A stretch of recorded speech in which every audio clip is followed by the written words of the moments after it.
Hello everyone, good morning and welcome to today's lecture. So today what we are going to do is we will cover audit of PSUs and liabilities of auditor. Remember in last lecture we already discussed something about audit of PSUs. We discussed a few things about what is the basis of audit of PSUs, what type of audits, some summary we discussed, which entities or which companies are known as a PSU. Remember? So in last lecture, we discussed when I say audit, like who is responsible for the audit. So we discussed that CNAG is responsible along with Indian Audit and Accounts Department. Okay. Then who are PSUs? We discussed that, okay, PSUs can be of three types: departmental managed undertakings, railway, postal. Then it can be, governmental companies under Companies Act where 51% or more stake is with the central government or state government. Then the third will be corporations specifically set up at the legislature like LIC, UTI. Okay. So remember we discussed in something like this in last lecture. Then we also discussed about the critical authorities in case of PSUs, like some authorities like committees, public accounts committees, estimate committees, committees on public undertaking. Okay. Now, what I will be doing is I will be explaining you in much detail about these committees. Okay.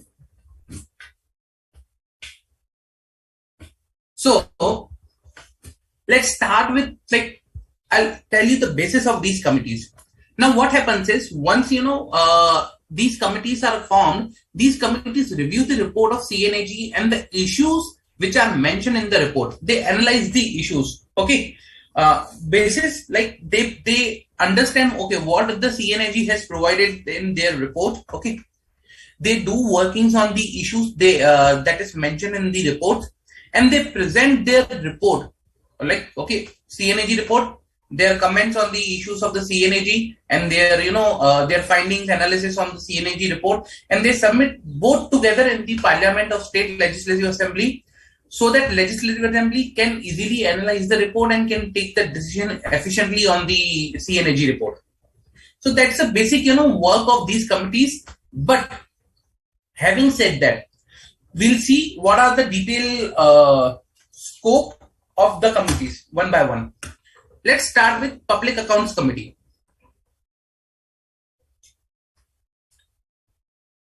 So the working, or you can say power or authority of Public Accounts Committee, like what Public Accounts Committee will do is, Public Account Committee is set up. Public Account Committee is set up and will have following functions.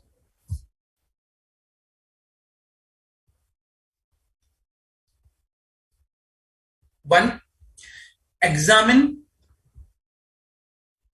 that the money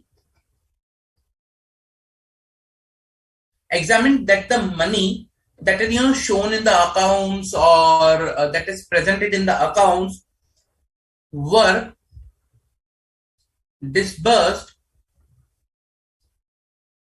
for the purpose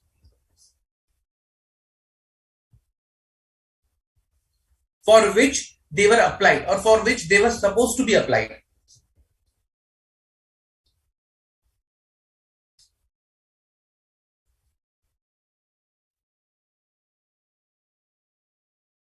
Okay, so the money was dispersed for the purpose for which they were supposed to be applied, or they were applied. So they need to verify, okay, whatever is appearing for the disbursed money is correct. Second, examine the authorization of expenditure. Authorization of expenditure. Okay.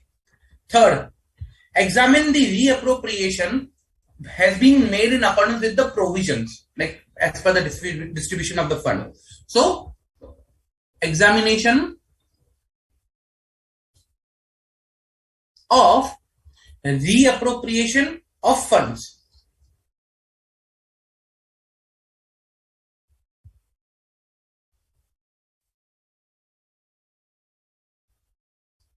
Okay. Now, what is reappropriation of funds? That's a distribution. The funds, first the funds are distributed by the central government to the state governments, and then state government to the respective departments, or central government to the respective departments. Then respective departments allocate to the respective authorities and companies, and based on their allocation details. Now, fourth, to examine the statement of accounts of autonomous, okay, and semi-autonomous bodies, okay, their duty is also to examine the accounts of autonomous and semi-autonomous bodies. Now, where the audit has been conducted by CNAG under the direction of either president or by the state of parliament or by parliament. So, examine the accounts, statement of accounts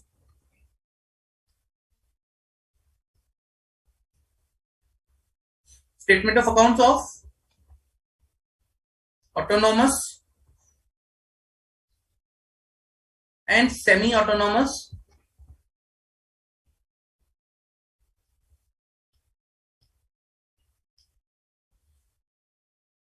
bodies. Okay, that's the duty or function of the Public Accounts Committee. I'll shift a bit over here.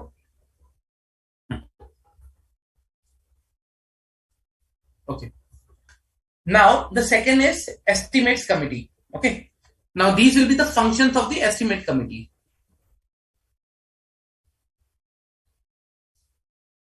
What Estimate Committee does is to report what economies, improvement in organization, or efficiency of administration, or you can say the reforms, or consistency with respect to the policy, underlying policy with respect to the estimate only. So as its name suggests, it is only related to the estimates. Now, if any economics means improvement, basically whenever we use the term economics, it means improvement. So economies, improvement in organization, or you can say reforms with respect to the policies of estimates, is required or not.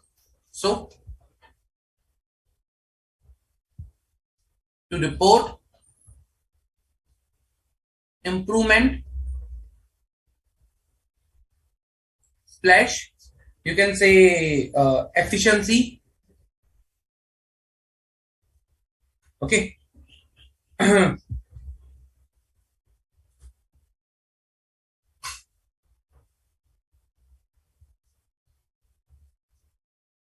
With respect to policies of estimates. Okay. Second, to suggest alternate policies. Now again related to estimate only. To suggest alternate policies. Okay. Third, to examine whether the money is which is provided or which is used is well within the limit. To examine whether the money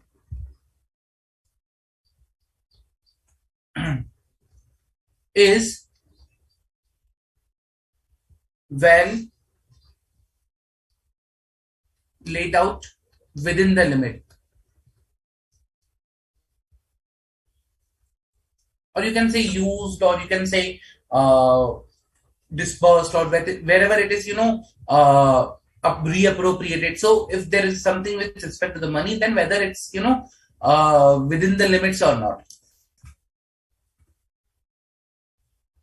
Then suggest the form or the manner, or you can say format or documentation structure in which the estimates are required to be submitted or presented to the parliament. So they will provide, okay, this should be the standard format in which you should be presenting the estimate to the parliament.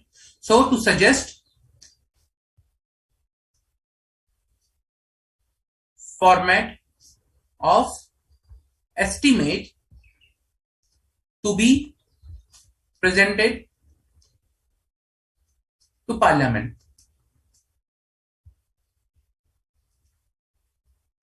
So that's a function of estimates committee. Okay. Then it comes the function of committee on public undertakings. Now see, you may find that the functions of the committee on public undertaking and the earlier committees is bit same, but practically these committees have same sort of functions, same sort of scope, but they are different in some nature, not in all, but in some nature. I'll explain you that. Okay. So the function of committee on public undertaking is to examine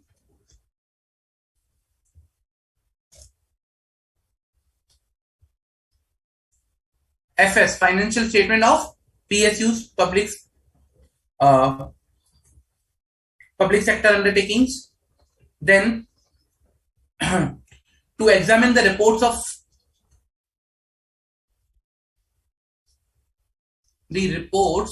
of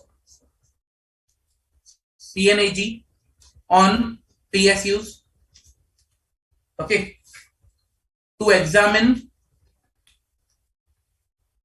the autonomy or efficiency of PSUs.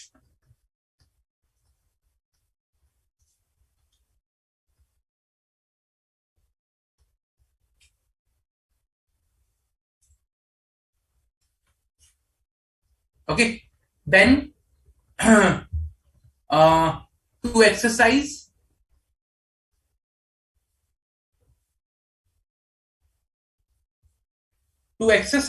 same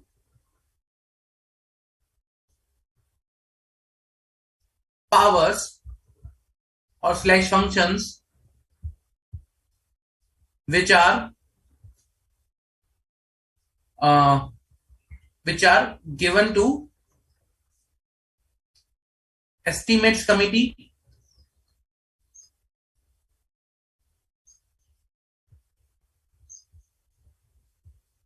and PSE. So you will be saying then why there is the duplication. So see, at times there are special committees which are formed. So you can consider that committee on public undertaking is a special committee sort of compared to the public accounts committee or estimates committee. But again, committee on public undertaking has a wider scope. It's they have a wider function compared to the public accounts committee. So that's the basic difference. But again, they have the same functions. They have the same power. Clear? Okay. Now, what is the CNAG's role in this? What is the role of CNAG then here? I'll come to here. What is the role of CNAG? Now, CNAG usually is a guiding factor over here. He for banks, RBI is a guiding factor, regulatory. Okay. So here CNAG is also sort of in same nature, but he's a guiding factor, or you can say person who is guiding these committees. Okay. His reports are generally used by these committees, and the committees then on the basis of that prepare their own report. Okay. Now he also analyzes or scrutinizes the submissions made by various ministries, okay, to the committees for further analysis. So for example, if a committee may require additional information, so they may ask the ministry to provide additional information, and on that cases CNAG can analyze those information. Okay. The financial committees present their report to state or parliament, state legislature or parliament with their observations and recommendations. CNAG at times also just provide a helping hand, or they also review sometimes those reports. Okay. Then these committees are required to prepare basically after analysis or after their function. What happens is, once these functions are done, or they prepare their report is ready,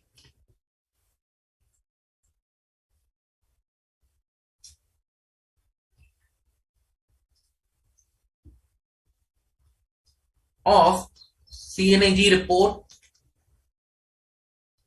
and FS of PSU,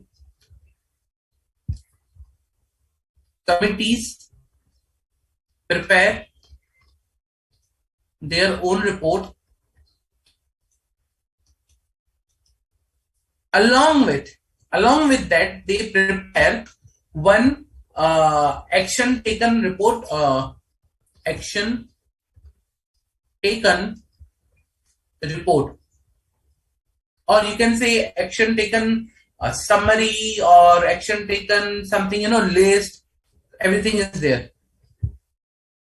Action taken report or action taken list or summary. That's the that's the, you can say, recommendation. Basically,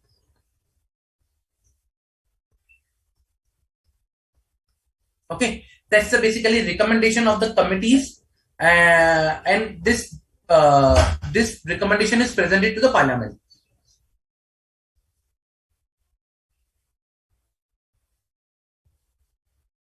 Okay, then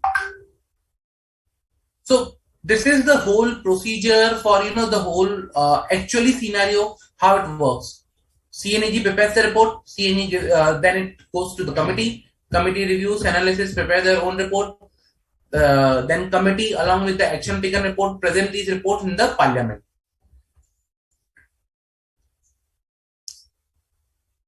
These reports are presented in or state legislative assembly. This is the whole process. Okay, with respect to the presentation of reports and functioning of these committees. Okay, now we understood the process, and we understood, okay, what is the way these reports and committees work. Now the second area we need to understand is the type of audits. Okay, the very important area is the type of audits that are being conducted for PSUs. Generally, whatever audits are conducted, they have two kind of objectives. One is the fiscal accountability. Fiscal accountability means respect to provision of funds, or whether the funds are being allocated appropriately, sanctions, compliances. It's a fiscal related to financial thing, fiscal accountability. The second objective is to ensure managerial accountability. Okay, whether the decisions are taken appropriately, whether the PSU is being operated efficiently, or if it's a loss making, or if it's wastage of resources are happening. So basically, these are the two type of objectives which are targeted for the audit of PSUs. And on the basis of that, as I also mentioned, the following types of audits: financial, compliance, performance. Okay. Then there is a proprietary audits that is done. Plus, along with that, there are comprehensive audit.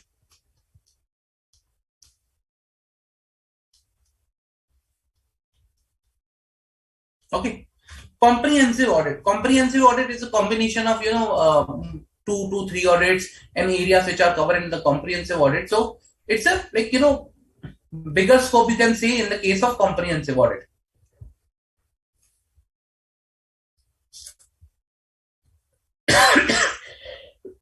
Sorry, yeah. Okay. So let's understand these audits one by one.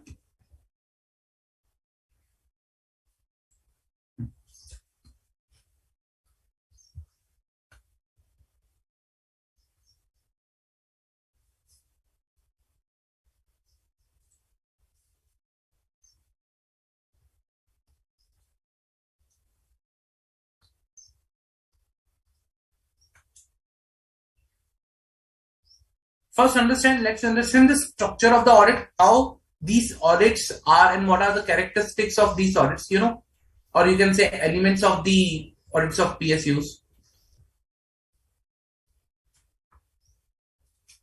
This will provide an understanding of the whole audit environment. Okay, understanding that how audits are being conducted, who are involved, what is the procedure, everything. Okay, so first of all, in audit of PSUs,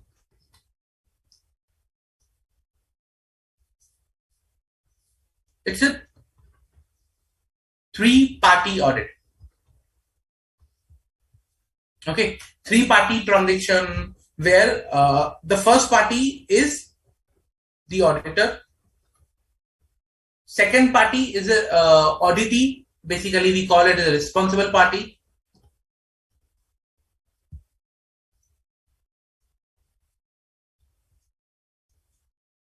And the third party becomes the intended users. So auditor performs the audit of the responsible party so that he can provide his report to the intended users. That's a three-party system.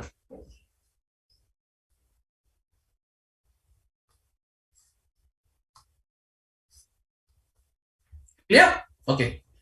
Second element is subject matter information.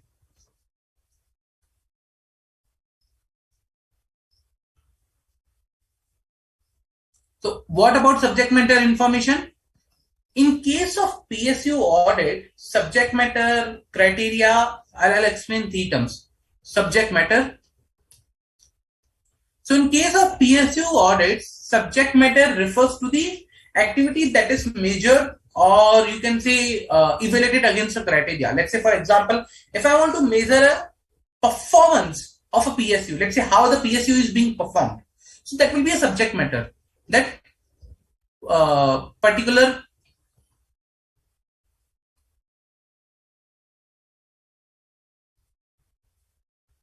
condition or activity that is measured.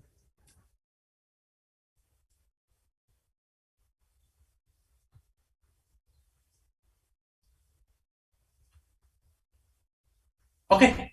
Now, to measure any of the condition or activity, you need something, a benchmark or something. Let's say, for example, how can you say that the particular PSU, let's say X Limited, is not performing good? How can you say that? You need certain thing to measure. Let's say, for example, they are making continuous losses. Or if I want to measure the performance, I'll say sales, I'll say gross margin ratios, something I'll present. I'll say, okay, this company is not performing appropriately. Okay, then that particular thing that I'll be using, that is known as a criteria. That's a benchmark, or you can say any particular ratios or something that is used to measure whether the subject matter is appropriate or not. And the last one is the subject matter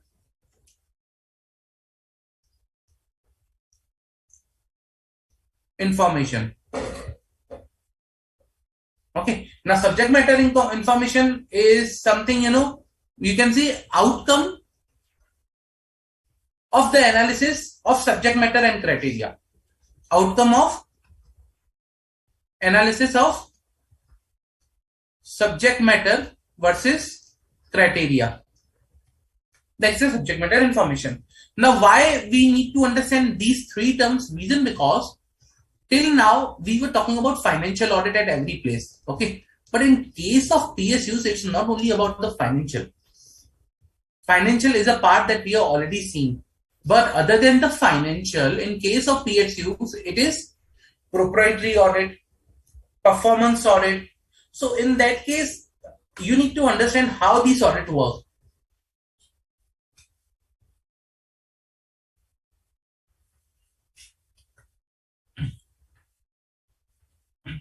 Then comes a type of engagement.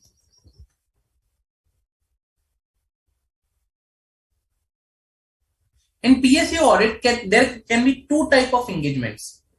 One, attestation engagement. Second, direct reporting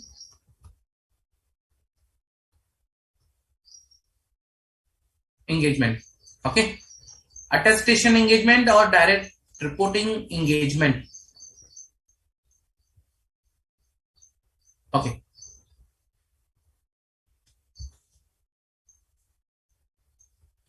What is the difference between both and what are these? So, if there is a attestation engagement, then you can say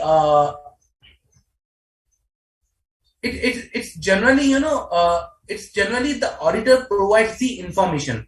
Let's say, for example, there is an entity, okay, entity or responsible party will measure the subject matter against the criteria. Let's say I am X Limited PSU will measure its own performance. Okay, they will measure their own performance. Let's say they are doing good. Okay, they will issue a report, issue statement rather, that their performance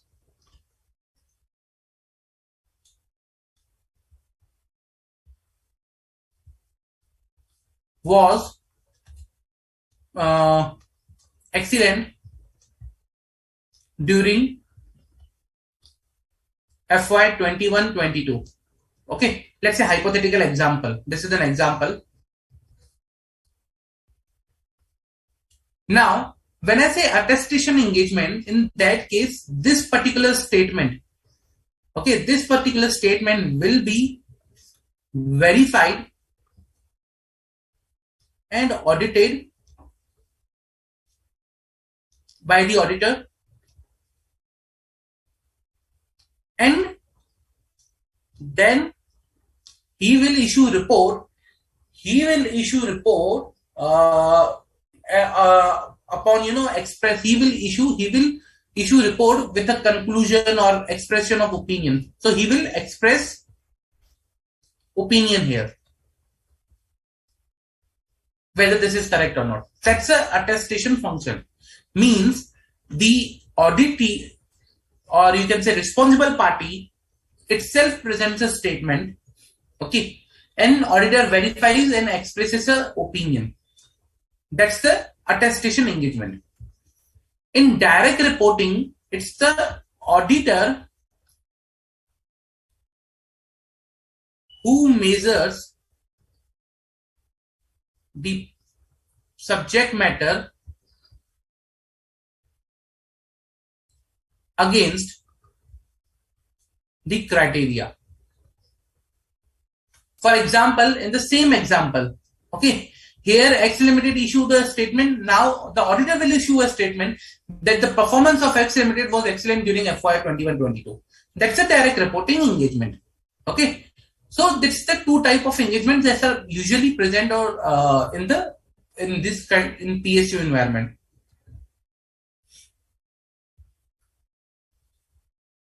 Okay.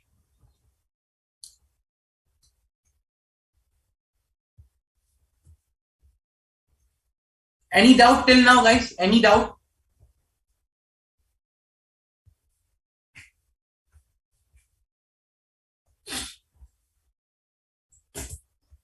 No? I'll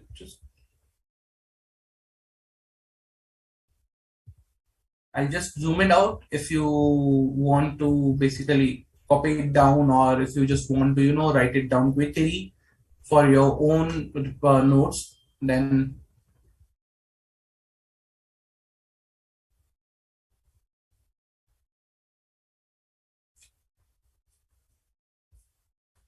okay. Now,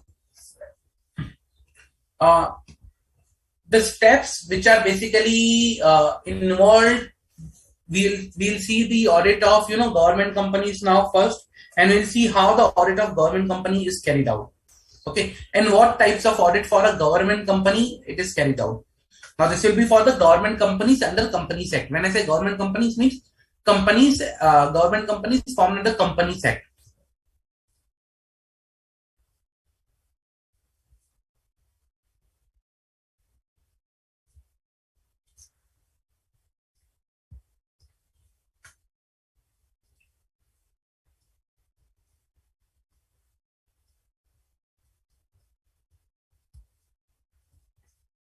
Okay, audit of government companies. Now first, starting from the appointment, how government companies auditor are appointed? Section 139 5 and okay, 139(5) says that in the case of government company or any other company which is owned and controlled by the central government, state government, okay, the CNAG shall in respect of a financial year appoint an auditor to be qualified an auditor. So in that case, CNAG will appoint auditor for a government company. Clear? Then now there is one more section which is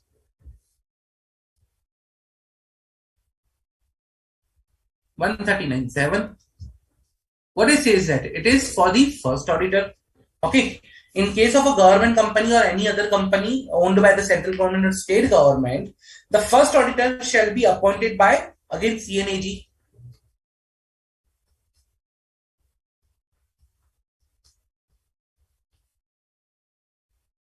However, there is a time limit which is prescribed. Okay, that should be 60 days within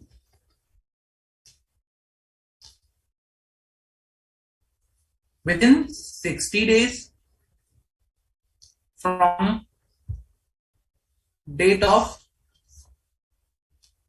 registration.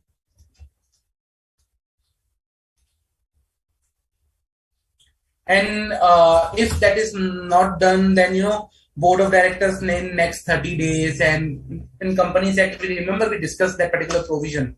Then it again it will give more 30 days to conduct EGM and total 60 days. So that was there. Okay, now that is for the appointment of auditor. This is appointment.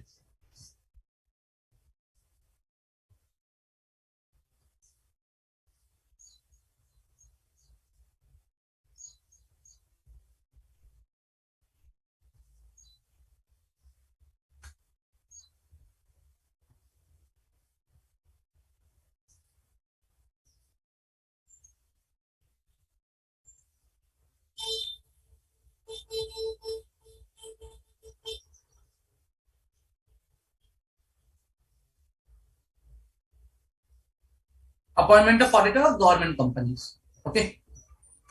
Let's remove this.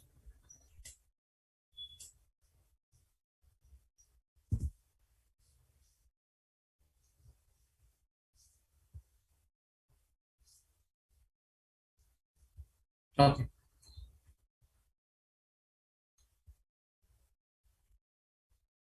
Right. Then comes the next step for the post appointment. That's the duties of government auditor.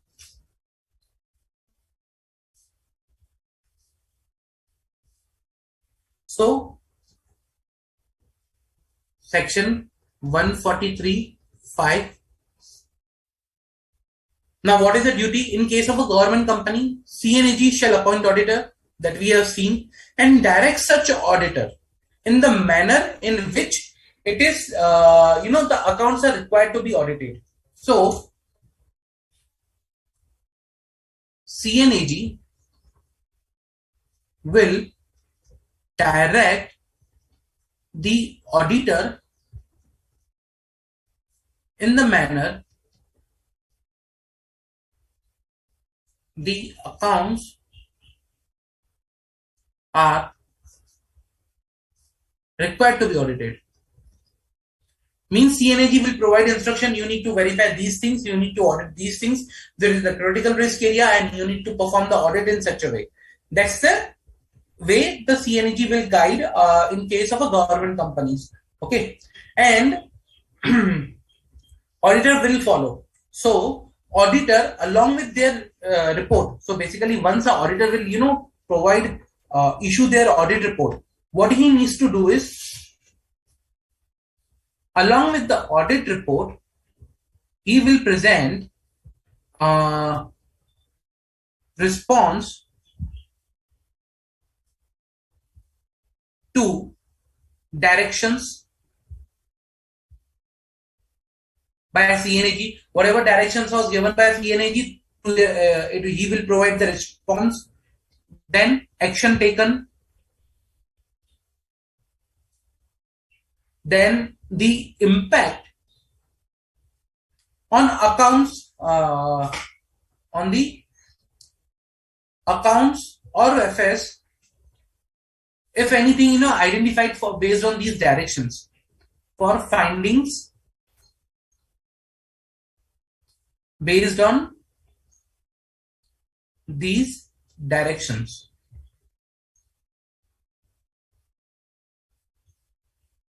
Okay. So this is along with the audit report. So audit report plus this thing. This is provided by the auditor. So that's the one thing that is being provided by the auditor in case of government companies along with the audit report. Moreover, over and above that, basically,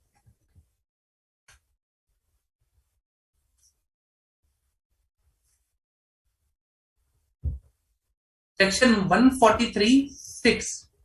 Okay, 143.6 gives power to CNAG to order a supplementary audit.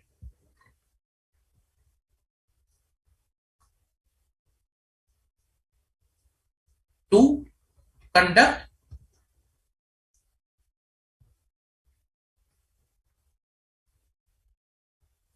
supplementary audit.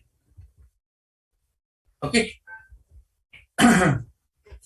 Then CNAG again, based on this section, may require any additional information, may ask for further information, or they may provide their comment on any of such supplementary audit report. So that's there under 143.6.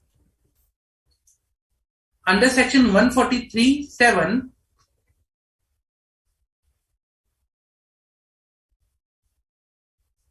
CNAG may power of CNAG to order or to conduct test audit. Okay, test audit if they feel necessary. So they can provide an order, they can issue an order, and they can ask an auditor to conduct a test audit of a company. So that's 143.7. That's a power available to the CNAG. Okay. And that is also with respect to these, as per the provision of CNAG. Remember we discussed last time, there is one act wherein the powers and duties of CNAG are covered. Basically, CNAG duties, powers and conditions of service act, that is also there, which covers the same power. Okay, this is how the CNAG is responsible or has powers to conduct the audit of public sector undertakings. Any doubt till now, guys? Any doubt?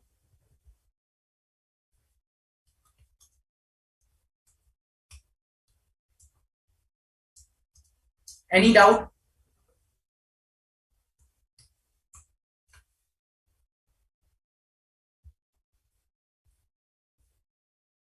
Okay.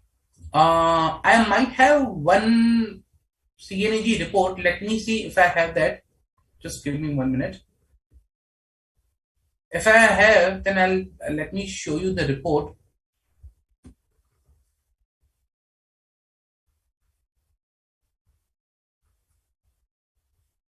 Okay, I'll just show you the I'll just show you the report. It's a very big report. So CNAG reports are not that much, you can say, smaller one, but they are very bigger ones.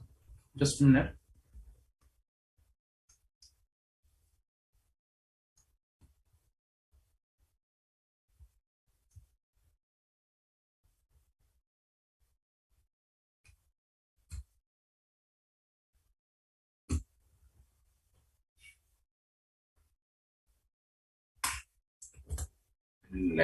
Yeah, it's there.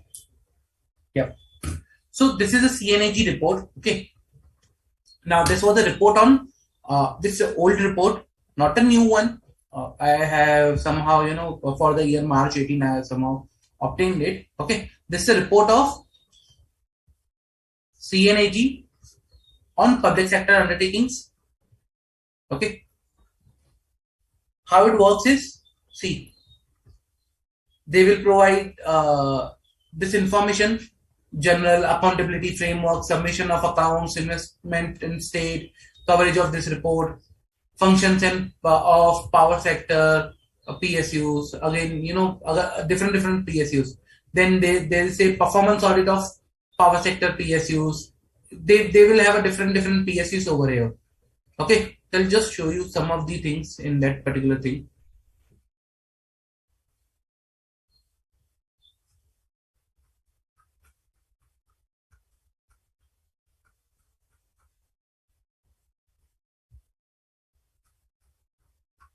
Mm,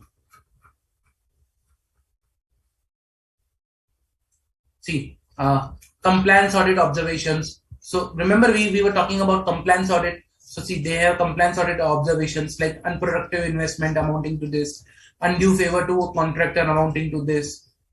Okay. then then over here, if you see functioning of state of PSUs, they will provide how they are functioning, quality of accounts. Okay. Then performance audit of PSUs. So they have done the performance audit. So they will provide the objective audit objective to assess whether the state government and the implementation agencies were able to leverage the benefit of the scheme to expedite the completion of the project. So they will analyze the performance. Okay. So then they will provide what was the issues in the performance, recommendations, action taken report. Remember, this will be not action taken report. Basically, this will be the recommendations by the CNAG, and these recommendations then will be analyzed by the committees. Then it will become into an action taken report. But these are the recommendations by the CNAG. Again, compliant audit observations on PSUs. Okay, like we saw that avoidable unfruitful expenditure, avoidable losses. So these kind of issues that are highlighted and presented in the PSUs or CNAG audit report. Also, at times I'll also show you.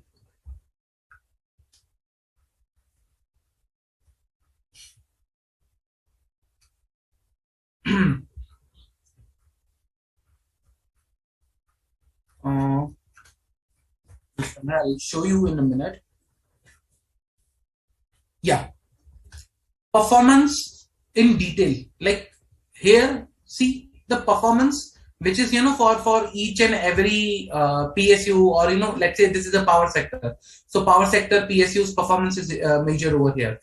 Okay, so return on state funds. So they will measure against the criteria. So when I say performance, this is a subject matter.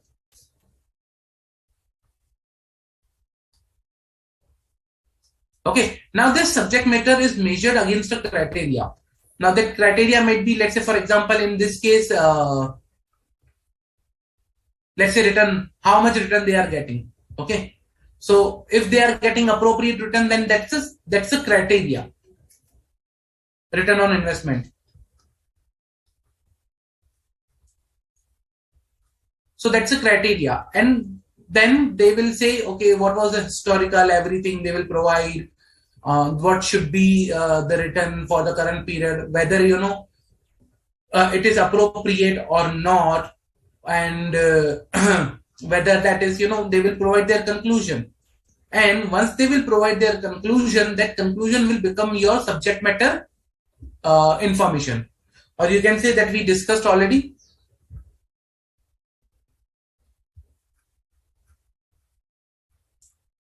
They will provide different informations and recommendations.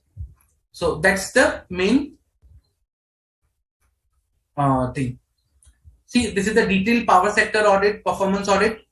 Now in this, what is the objective? The objective of the performance audit was to assess whether the objectives of the scheme to bridge the gap between demand and supply of power and provide electricity in sustainable manner at a reasonable cost were achieved or not. Means The purpose of the scheme, they will analyze whether that particular scheme has been is being efficiently managed, or whether the objective of the scheme is achieved or not. Okay, so they will provide the findings over here also, like what type of issues they identified in the audit with respect to whether the objective was achieved or not. So these are all the issues that they have identified. Again, a detailed report will be behind it, behind that particular thing. They will also provide the scope and methodology of the audit, like how they are conducting this audit. See, the methodology adopted for audit involved in explaining the audit objective and criteria to the top management of the government and the company through entry conference. This is it. The methodology also involved interaction with the personals of the audit entity, analysis of the data, collection of information through audit requisitions, issue of audit queries, issue of draft performance audit report to management. This is a way they have adopted. Okay. Criteria. Remember, we measure subject matter against the criteria. So these are the audit criteria against which the subject matter is measured. They will explain the process, and there will be the audit findings. What they are thinking about the particular area. Okay, so that's how the audit report of the CNAG works. This is an overview, just an basic overview that we were discussing for PSUs. But again, having said that, now this audit report, basically, if you see, what happens is, this is not only a financial we are talking about. Okay, this is not only financial that we are talking about. This is financial plus your other information, performance, like say, it may be some technical also, but there are other informations present for which we need to see this, how the audits are conducted. So when we talk about, subject matter, when we talk about criteria, that's the thing we are talking about, because other than financials also things are included in the PSU audits. Okay. So that was audit of government companies. Now, with this, as I showed you the audit report, I'll take you to the topic of compliance audit.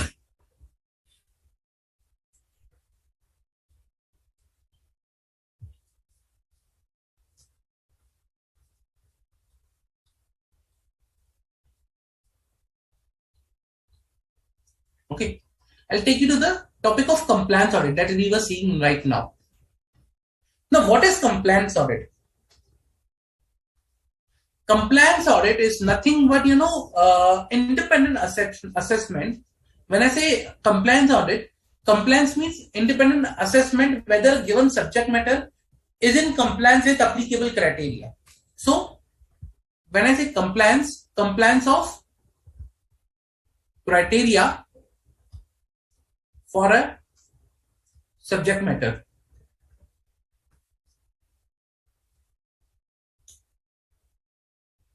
Means whether the subject matter is as per the or is in compliance with the criteria, or the subject matter is in compliance with criteria. Okay.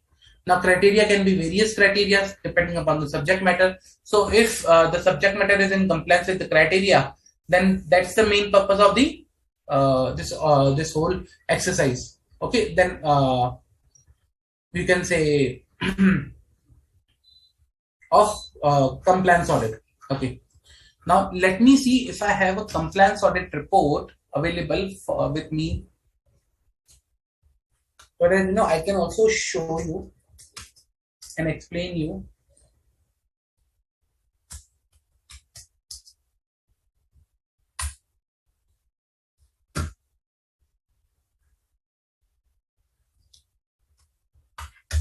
Yeah, I do have. Okay, let me show you that one.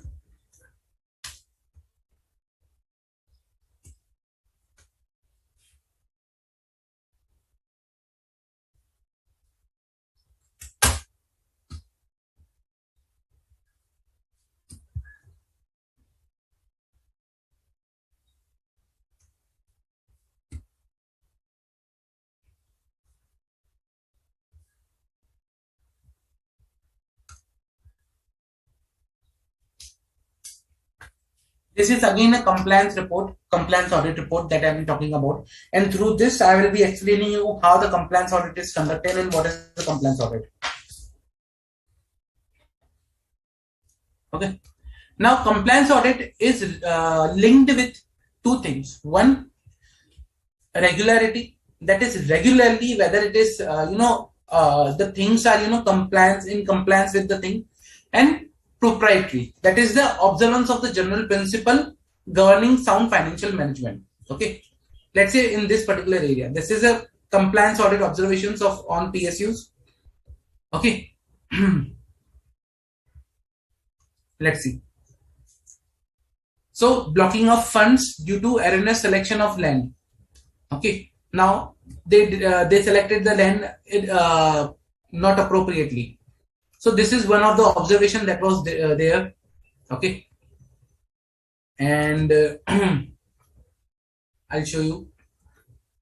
Loss of rental revenue. So in case of compliance audit, they identified what are the issues and what are the particular problems that the PSU, or particularly you can say a project may be there, or any company which is under the particular audit of CNAG, what they have done, what are the issues. Okay, that's they will analyze in the compliance audit. Okay. Now, when I say compliance audit, it only not related to the measurement of the criteria. Criteria can be financial, non-financial, both. It is not like that. It's only the financials. Okay. Compliance audit can be a part of combined audit with relation to the financial statement.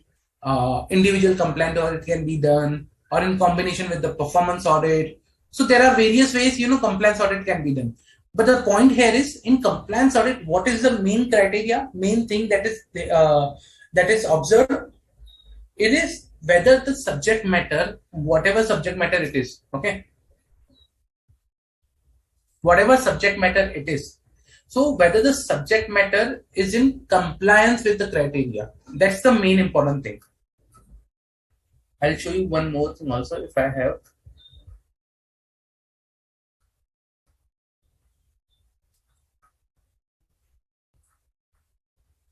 Generally,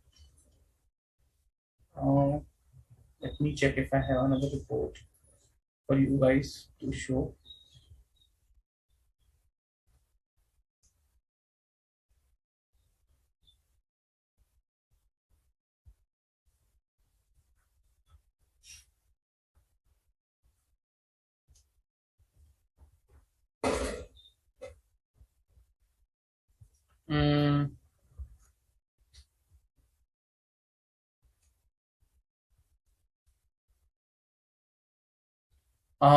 I think I do not have, but again, see. So what is the thing is, they measure on the basis of subject matter. Okay, the subject matter that's the operation, can be operation of the company, and they will measure whether that operation of the company or any of the acquisition or project is being efficiently managed with respect to the criteria. Okay, that's the main objective of the compliance audit over here. Now there can be various issues for a particular in compliance audit. Those are mentioned over here. Okay, so let's say, for example, utilization of bus depot is in violation of environmental norms. So it may be that, see, the environmental laws on waters and air stipulate that no person shall, without consent of state pollution control board, establish or take steps to establish any industry or operate any industrial plant. Okay, now it may happen they might have built which is in non-compliance with the laws, pollution laws. So that is the one thing. Now they will measure the criteria as a pollution laws, okay, environmental laws, and the subject matter over is whether the company has complied with the environmental laws or not. So there can be various type of audits. Now this is receipts and utilization of grants, non-utilization of grants. So this is the subject matter that they are doing, that they are auditing over here. Okay. So whether that's the subject matter. Now criteria is whether that has been appropriately utilized or not. So non-utilization of grants, They will provide all the details related to the non-utilization or irregular diversion of government grants. So, like this way. So these are certain examples for the compliance audit. Okay. Again, they can be conducted. Compliance audit can be conducted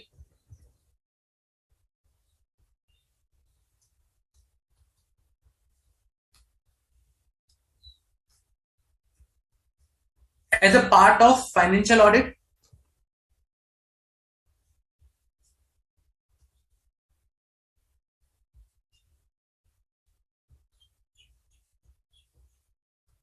Financial audit or performance audit,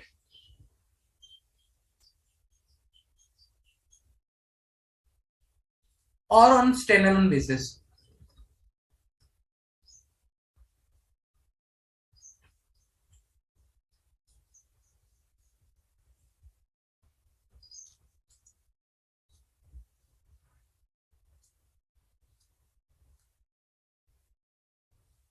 Can be conducted in following ways.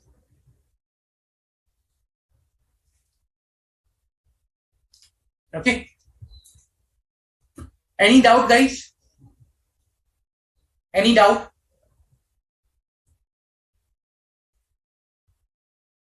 Okay. If no doubt, then the second type of audit that we will be seeing now is performance audit.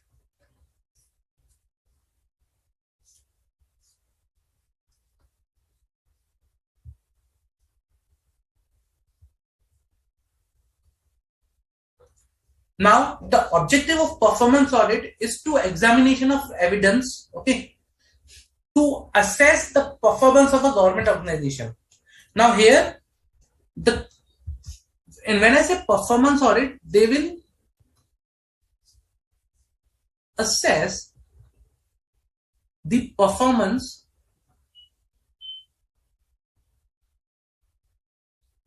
of either organization, or you can say program, activity, function, any special scheme.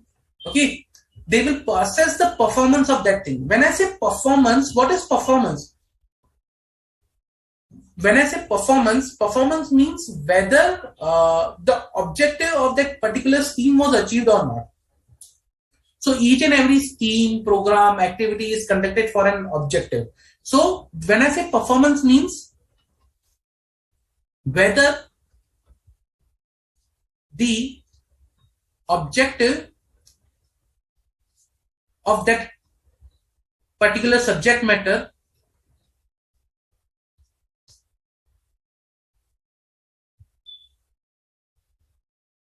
is achieved or not. See, in compliance audit, I check the compliance, whether the subject matter in compliance with the relevant criteria. The criteria can, let's say, for example, a program is there, a government scheme. Now, a government scheme, can be subject to certain laws and regulations. Okay, certain guidelines. So, whether guidelines are being followed or not. Okay, so let's say, for example, uh,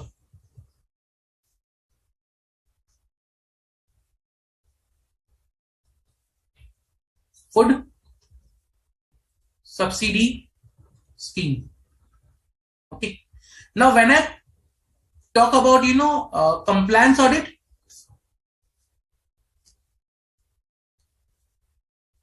you can say there can be like guidelines for this scheme, guidelines plus rules or other laws applicable to this scheme.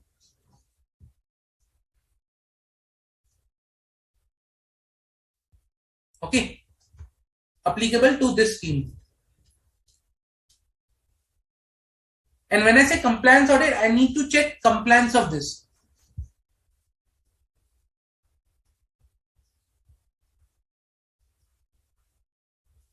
When I talk about performance audit,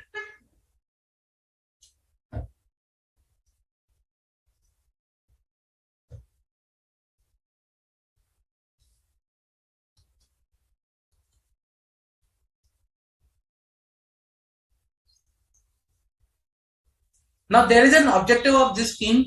This scheme's objective is to provide food at subsidized rate.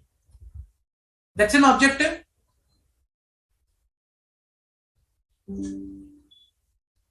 Whether this objective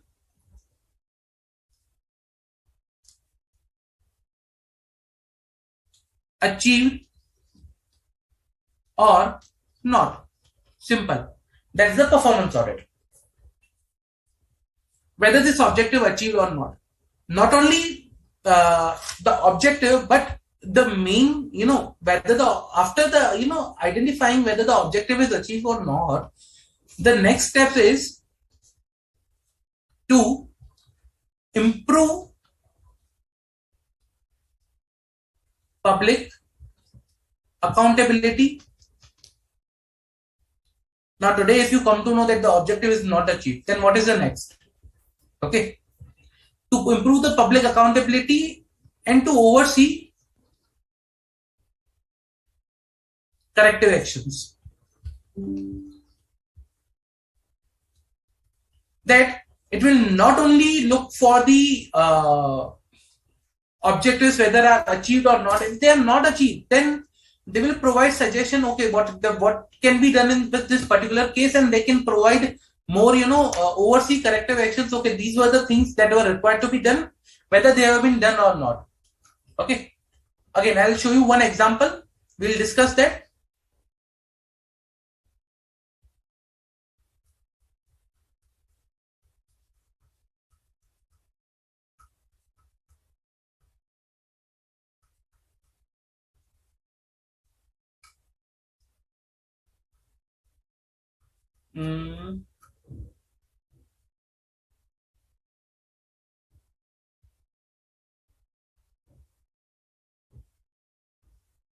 Okay.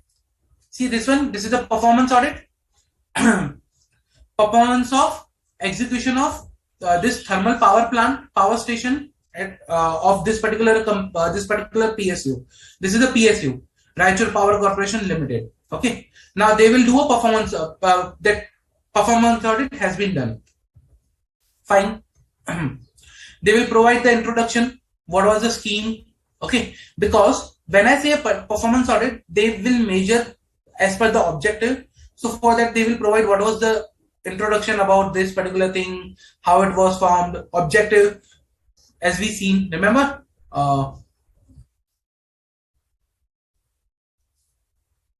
objective is to assess whether the objectives of the this particular scheme to bridge the gap between demand and supply of power and to provide electricity in sustainable manner as a reasonable cost was achieved or not. Okay. So they will do a detailed analysis. What was the thing, structure of the entity, then scope methodology we saw, the audit criteria against which they will measure whether the objectives has been achieved or not. So I'll show you the findings. Okay.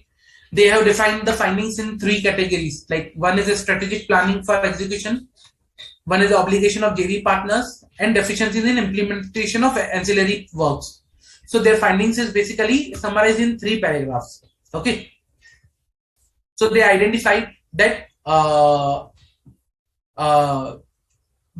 issues with respect to this particular scheme, and they measured. They provided this particular thing over here.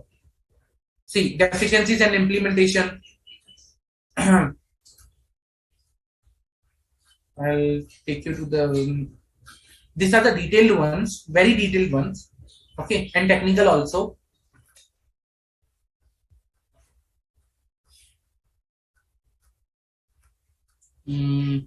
Supply of coal. These are the issues they have provided. Design limitations, environmental management plan.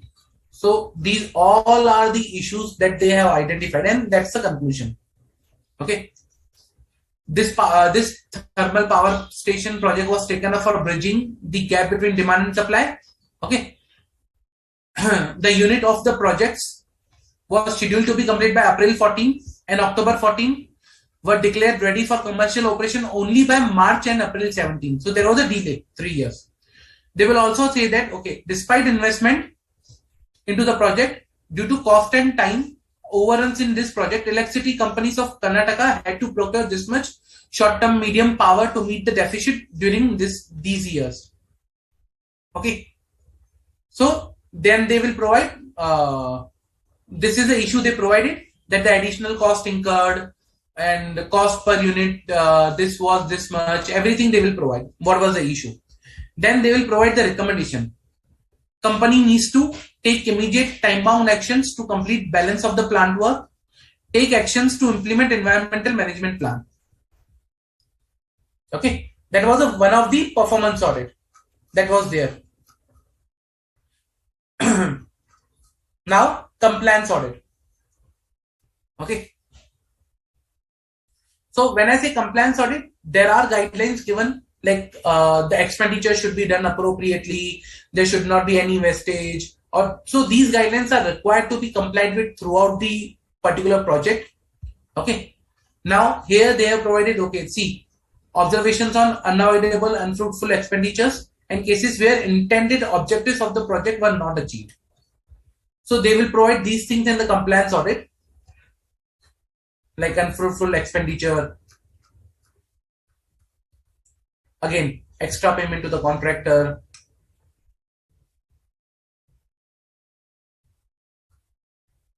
then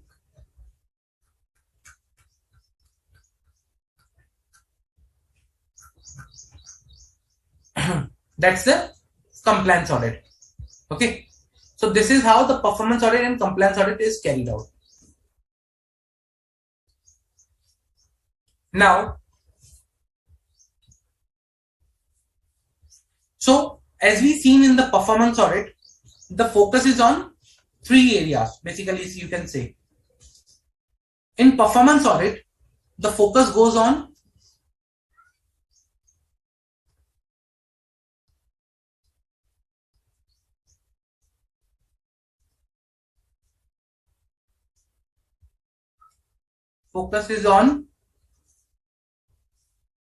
economy,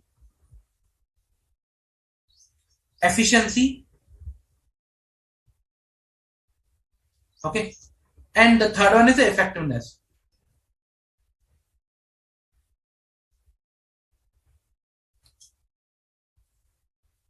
What is economy? Economy means minimizing cost,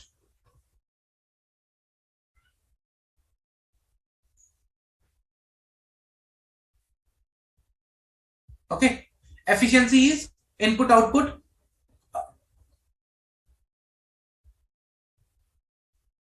ratio, that is, with a minimum input I should get maximum output. Okay, minimum input, maximum output. Then effectiveness is that meeting the objective.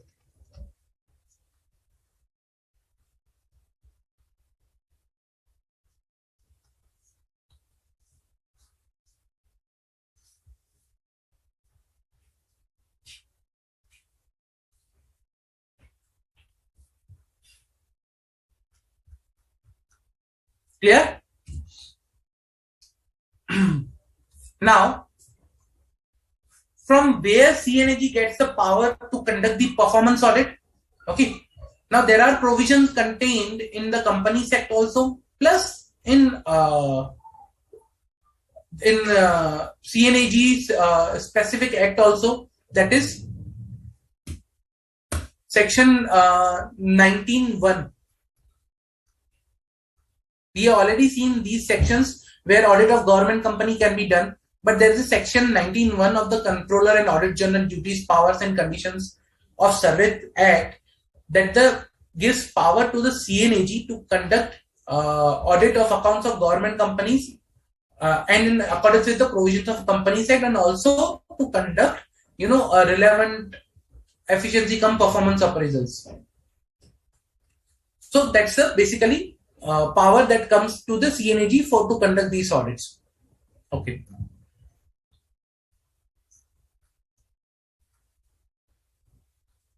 Now, we understood compliance audit, we understood performance audit. The next question comes is how to plan for these audits. What to do? Okay, how to plan.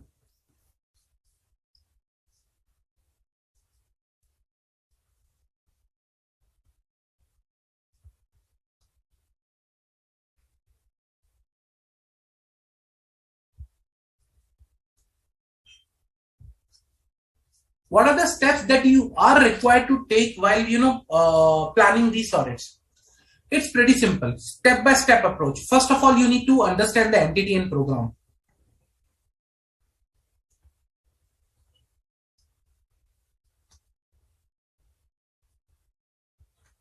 In our earlier case that we were seeing, it was a thermal power station. That was the program that we were seeing. So we need to understand what is the project that we are going to review. Second, define the objective of project. Okay, and that will be your scope and objective of audit.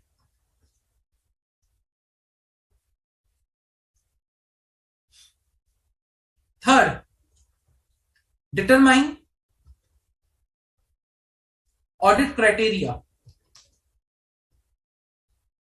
Okay. Now, when I say audit criteria, what do you mean by audit criteria?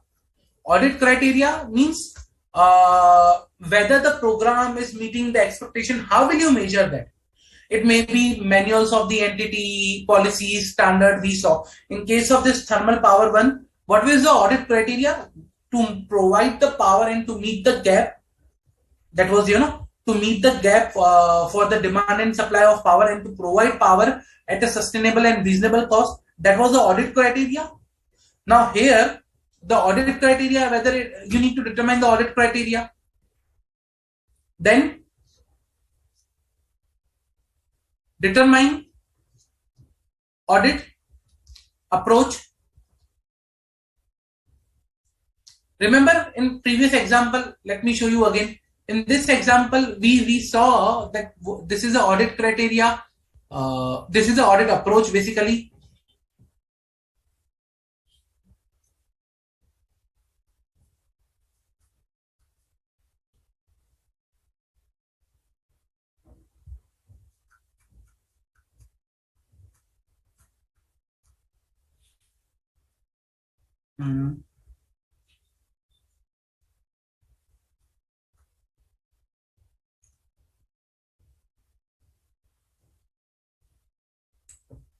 Okay.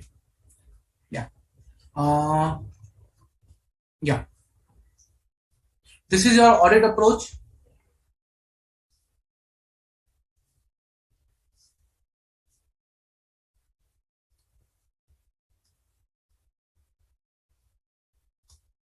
Okay. How they are doing the audit. Like if you see the audit approach over here, it is entry conference that was held for the company to explain them the procedure. Okay. Then they involve interaction, analysis of the data, collection of information.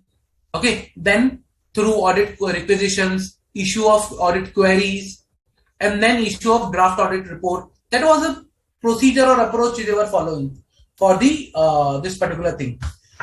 So before that, I also said that they need to determine audit criteria. Criteria can be guidelines or norms of Central Electricity Regulatory Commission, instructions on Ministry of Power of Government of India. Okay, the Kerala Transparency in Public Procurement Act, that can be one of this, and its rules. Detailed project report, design specifications. So these can be the audit criteria against which the performance will be measured. Okay. Then we were also talking about, understanding the process, understanding the entity and a program. So how the generation of process of thermal power stations, how it is done. They will explain the process. Okay. Then once you determine the audit approach, then what you need to do is develop audit questions. Okay, you need to ask from them. So if you see over here also,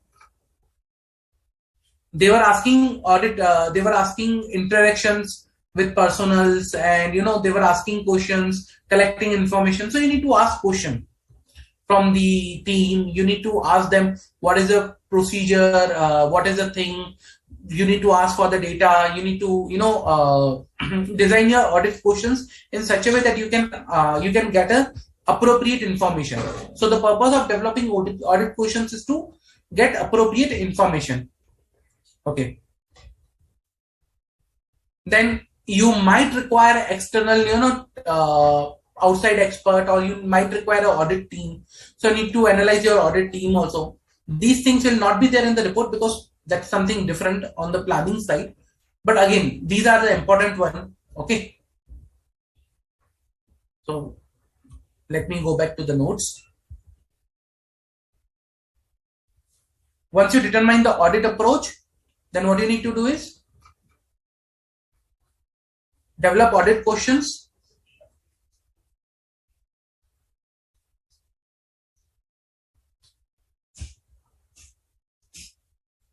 and then assess the team,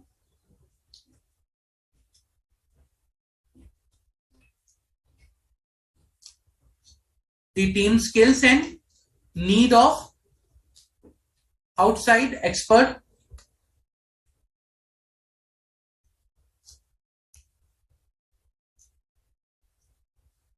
Okay, and then you need to prepare audit design metrics, that is ADM. Now what is ADM? ADM is nothing but you relate all the data together and you correlate the data. For example, I said you need to define the audit objective. Okay, so you'll prepare what is the objective. Then to analyze this objective, you will ask certain questions. Okay, you have a criteria. Let's say, for example, to provide power at cheaper rate. Now you will ask certain questions like, what was the project date? What was the efficiency of the project? How much power was supplied? XYZ questions. Your audit criteria, we saw the guidelines and rules and regulations. Okay, that will be your audit criteria. Evidence. When you will ask these questions, you will get some information.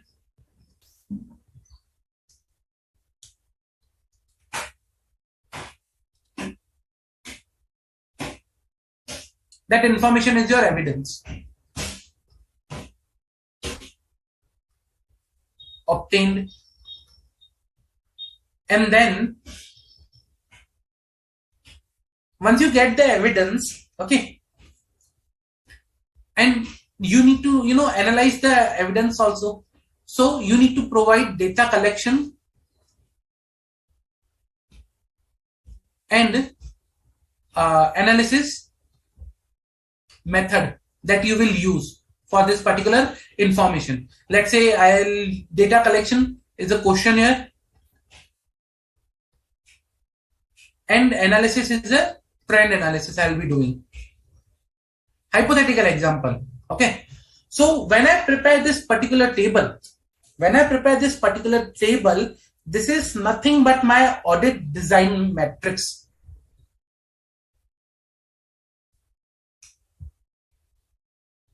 This is nothing but my audit design matrix. This matrix is used to document the whole audit procedure, okay, how we are going to conduct the audit, and this matrix helps a lot in achieving your objective. That's a performance audit.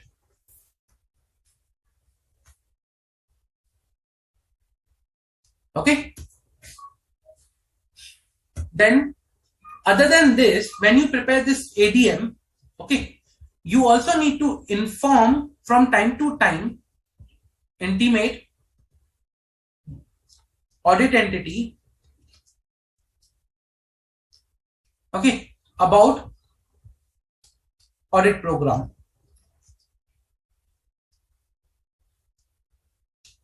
Remember they did a entry conference in the previous example? That's the thing we are talking about here. Clear? Understood? Any doubts?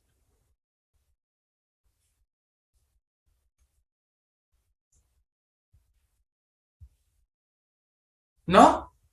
Okay. So this is how it's done for the performance audit. Okay. Now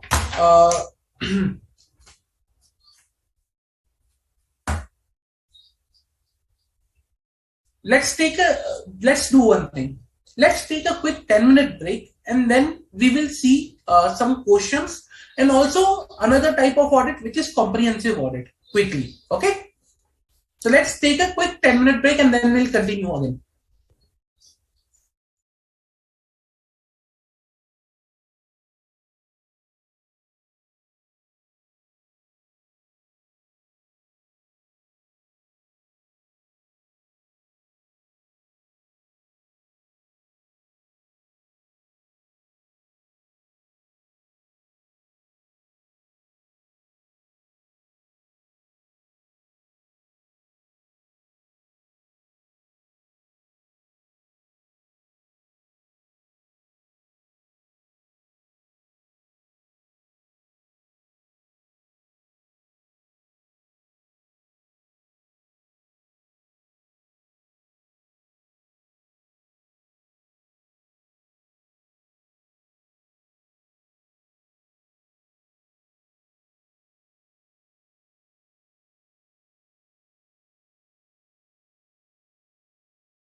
Hello everyone, welcome back.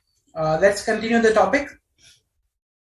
Okay, so right now we were discussing about the performance audit. Okay, now in past also, there are having question asked on the performance audit. Like,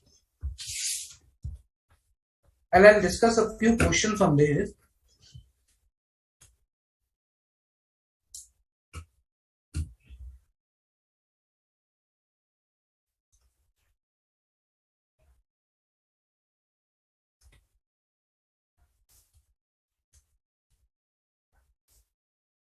Okay, so in past also a few questions on the audit of on performance audit and have been asked. So one of the question was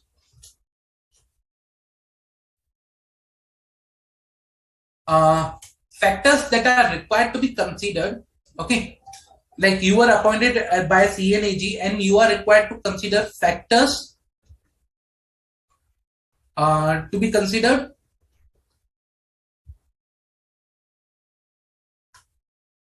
by you as a CA, or appointed by a CNAG for the purpose of performance audit of, let's say, various industries. So one of the thing which was asked was for a factors to be considered by you for planning a performance audit.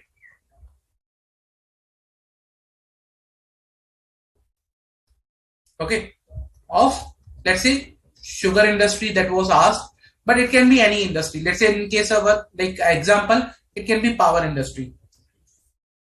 Okay. Now that was the question asked, that what are the factors you will consider while planning the performance audit. So let's discuss the answer. Planning the performance audit. Okay, first of all, like as we discussed, like I told you the steps that you are required to follow for the performance audit. What was the first step, guys? Okay, let you tell me what was the first step that we discussed. Let's see. What was the first step that we discussed for the performance audit? Come on, now it's your turn to answer.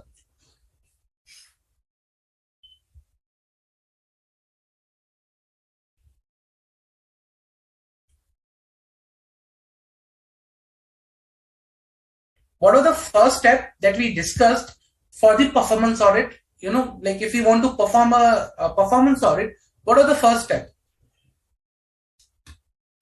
See over here.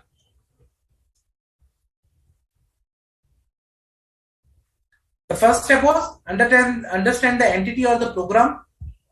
Okay. Same will go for the planning also. Now we are talking about the planning. So first step will be understand the entity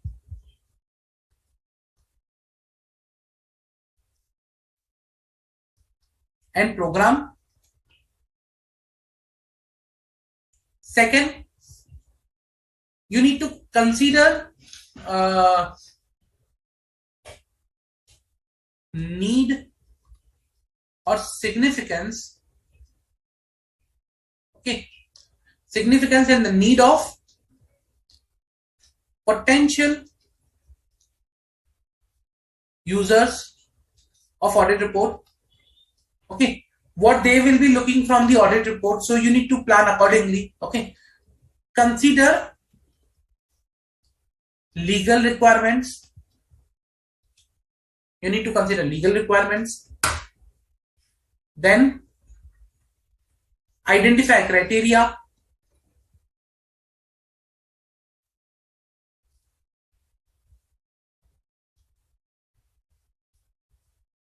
Okay,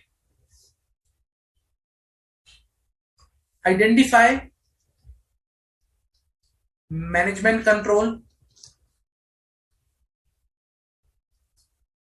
Then analyze previous audit report for comments. Like it may happen that you might have a previous audit report that is not a performance but a compliance report. But again, see the comments that are there in the previous audit reports. What are the comments and management action plan on them. Okay, then identify the potential source of data. Okay, from where you can obtain the data. Now again, then plan the audit procedures. What audit procedures you will perform. Okay, plan your resources and team, like what will be the team, how much time they will be requiring, whether you need to travel, everything. Plan your resources and team, and then document the audit plan. These are the steps that you will perform or procedure you will follow for planning of performance audit. This is only the planning of performance audit that you will be doing. Okay. So that was asked somewhere, I think in May.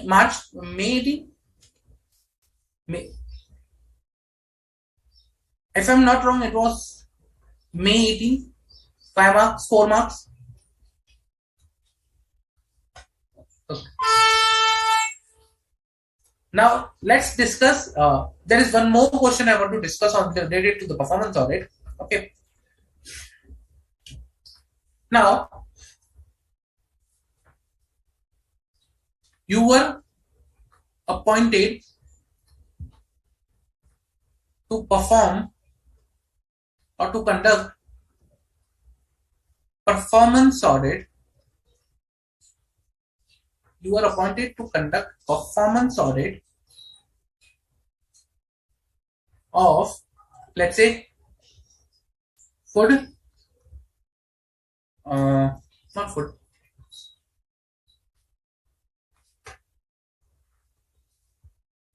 of solar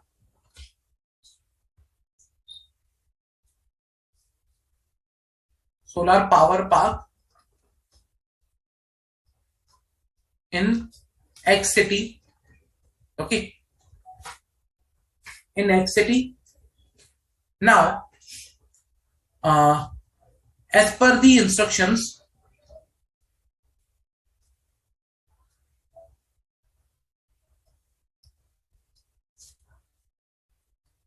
you were asked to verify the economy, efficiency, and effectiveness of the project. Okay. However, the management of solar company operating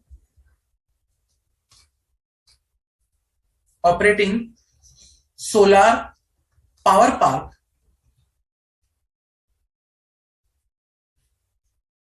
has opinion that in performance audit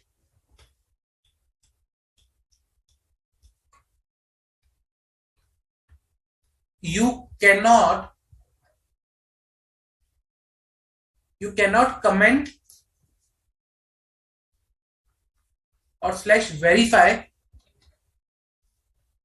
the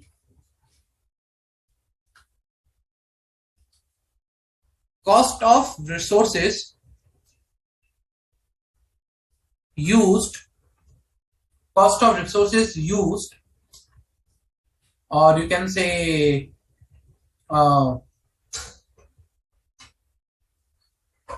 cost of resources used and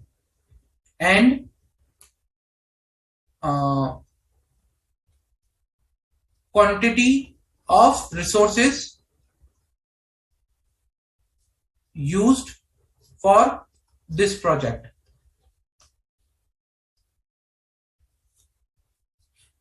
Kindly guide management about the scope and objective of performance audit.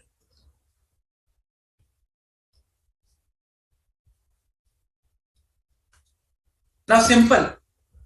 Management is asking, you cannot verify cost of resources used and quantity of resources used in performance audit. Now you tell me whether you can verify the same or not. Okay, so you need to discuss whether you can verify the same or not.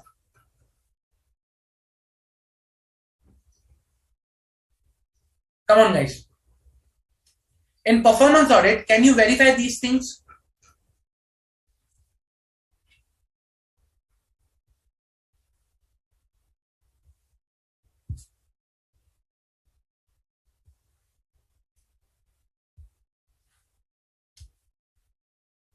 Can you verify these things in performance audit or not?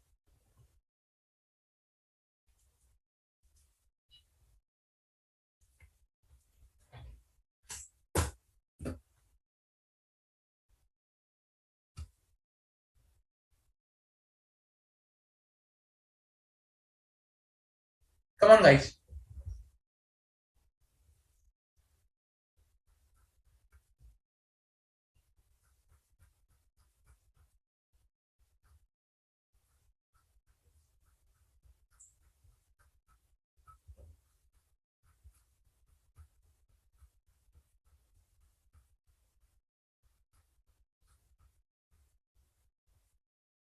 Come on, whether you can verify these things or not.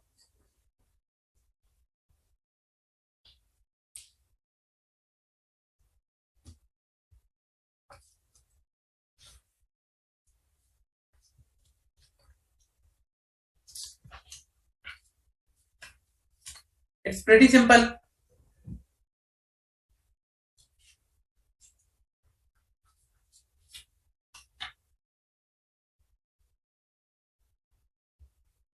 Okay, so in the current case, what will be the scenario is that you were asked to, verify economy, efficiency, and effectiveness of the project. And when I talk about verify the cost of resources used and quantity of resources used, that cost and quantity will directly is nothing but is the economy of the project.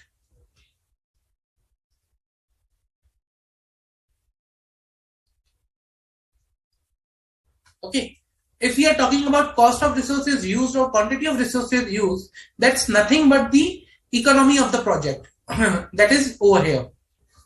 So you can comment and you can verify the cost of resources used or quantity of resources used in this particular project. So that is allowed and management is incorrect.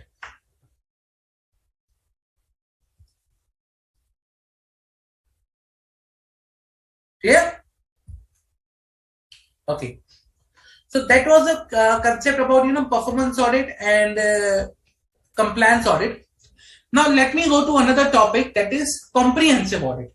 Pretty simple, nothing difficult.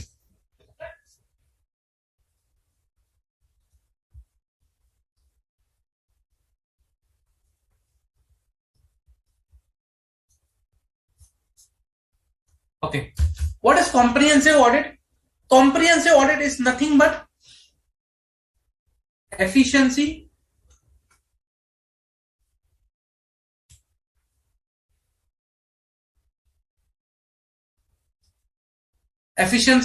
and performance audit.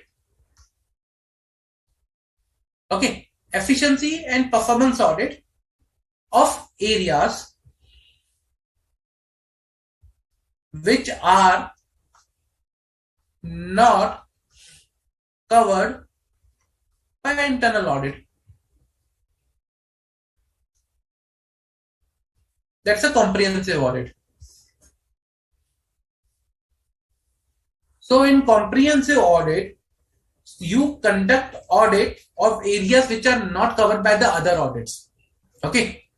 That depends upon nature and type of, that is the subject matter over here. But that's some of the, you can say combination of performance and compliance audit. But again, that depends upon, type and subject matter. It may include your investment decisions, project formulations, organizational effectiveness, capacity utilization, a lot of things. Okay. So just to give you an example, in comprehensive audit, some of the issues examined can be, overall cost of capital, for example, cost of capital, then output, planned versus actual achieved, okay, rate of return on investment,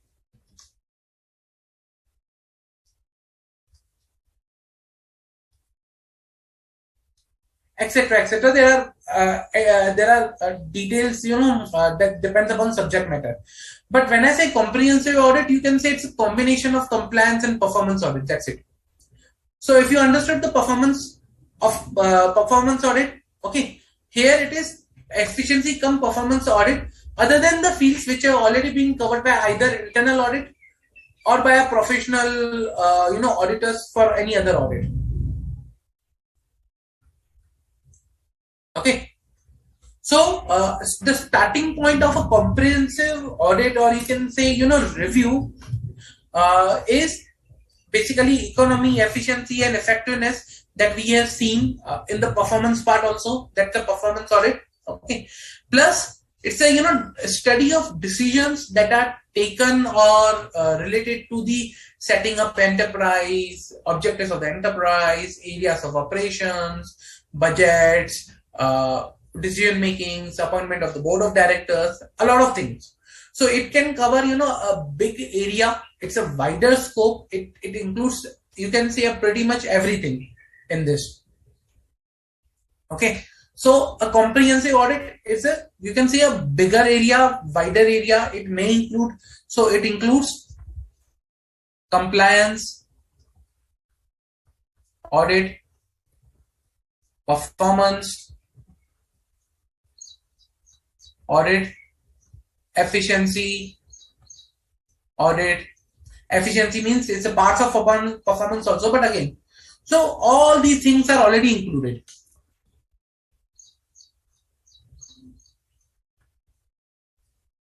Okay, pretty much same.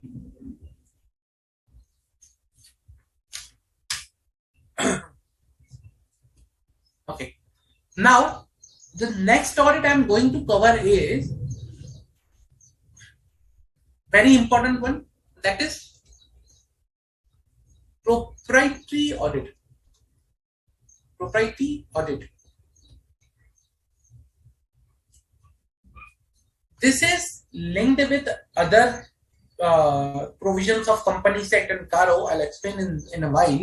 But what is proprietary audit is, proprietary stands for verification of transactions. So when I say proprietary, that it means it's a decision or transactions by management. And when I say proprietary audit, when I say proprietary is a decision or transaction by management, okay, that meets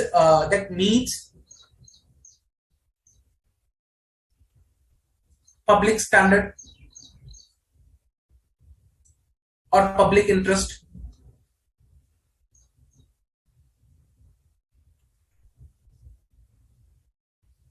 Okay, that's a proprietary. Now, when I say proprietary audit, means audit of these decisions, transactions by management to ensure that these transactions are of financial prudence, are in the public interest, are a prevention of the wasteful expenses. So when I say proprietary audit, it's an audit of these transactions, audit of these transactions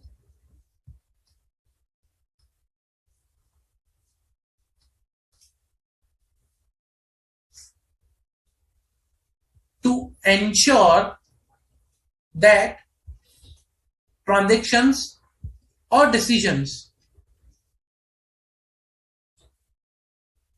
are according to our or according to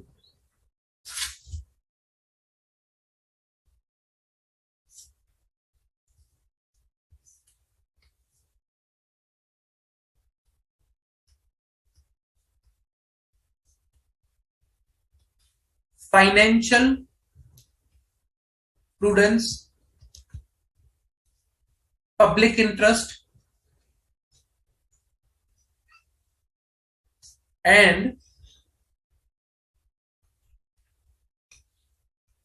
prevention of wasteful expenditure.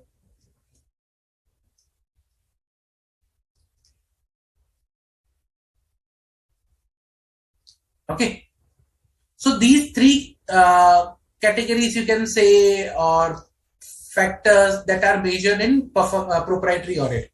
When I say financial prudence, means item of, let's say for example, what is financial prudence?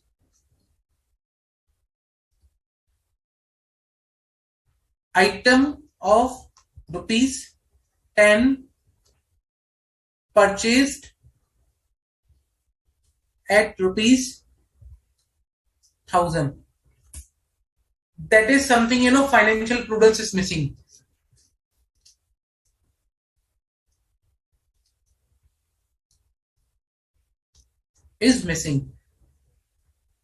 What is prudence? Like general, you can say general, rational, or any, that's a particular decision making, rational decision making. Financial rational decision making we are talking about. That's the item of rupees 10 purchase at rupees 1000. That's the financial prudence is missing. Public interest. So decisions taken, in the interest of public. Let's say for example, for benefit of public at large.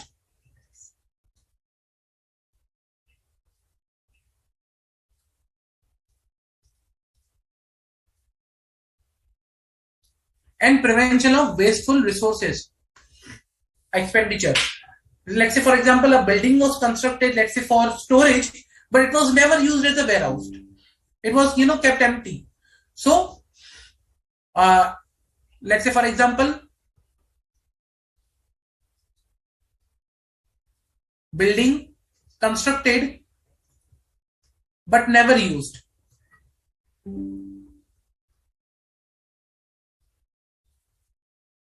That's a wasteful expenditure. Okay, so prevention of such expenditures.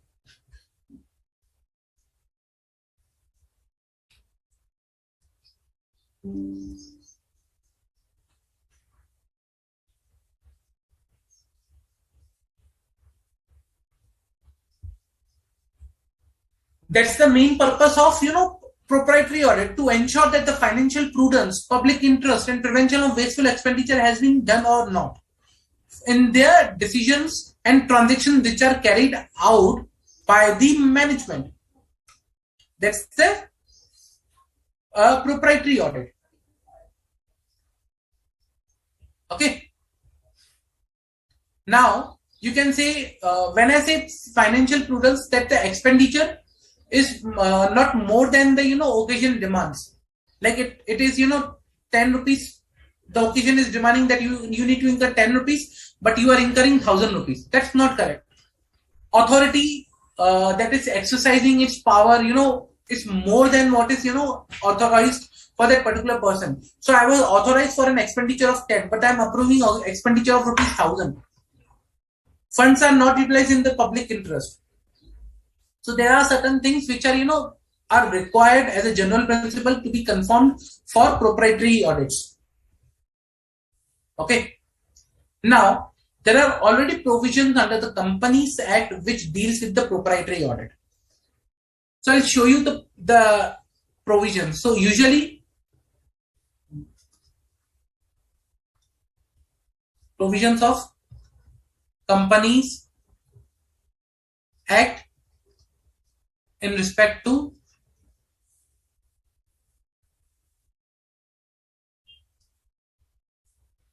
your proprietary matters, you can say, or proprietary audit.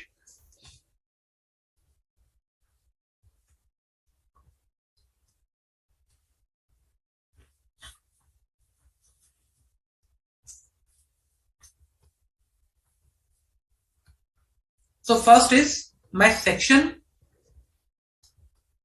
143.1. What is 143.1? 143.1 ask a auditor to report on few areas.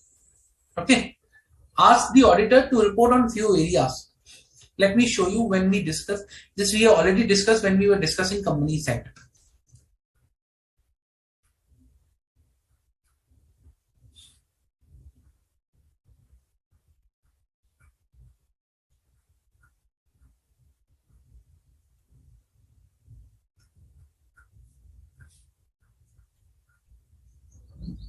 Over here.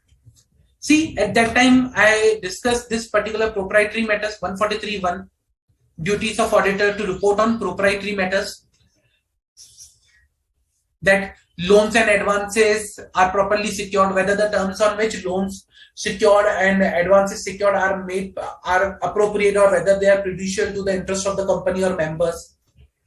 Then whether the transactions of companies are represented mere by the book entry or whether they are actually incurred, Then whether the investment of the companies other than the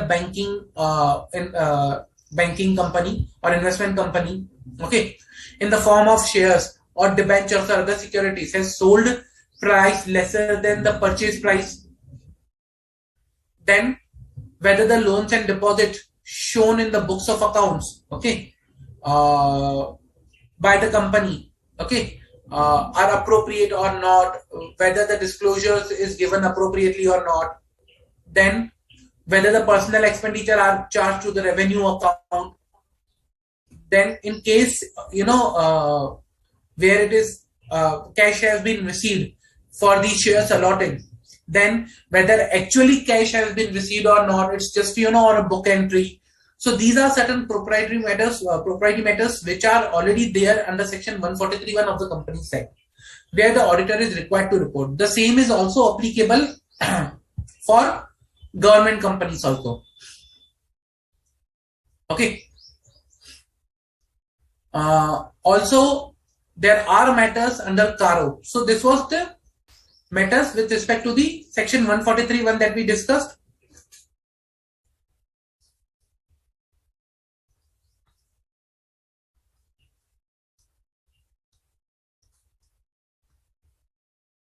Reported by auditor. Okay, in case of government companies. Then there is other matters also that where the auditor is required to report. Those are under CARO.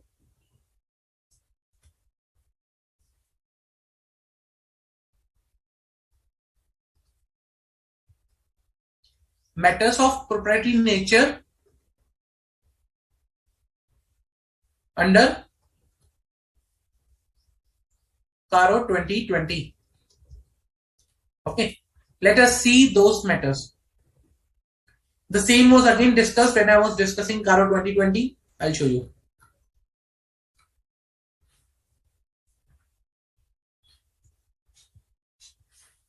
First of all, clause 3, loans and advances. Okay, so this particular clause again was a proprietary nature, whether the investment made, guarantee provided, Okay, security given and the terms and conditions of the grants of all loans and advances are not prejudicial to the company's interest. So first it was loans and advances which are made. So whether they are appropriate or not, whether they are being prejudicial to the interest of the companies or not. Terms of loan. In respect of loans and advances, repayment schedule has been whether are regular or not. So if I tell you proprietary matter, proprietary matter, okay, then amount overdue,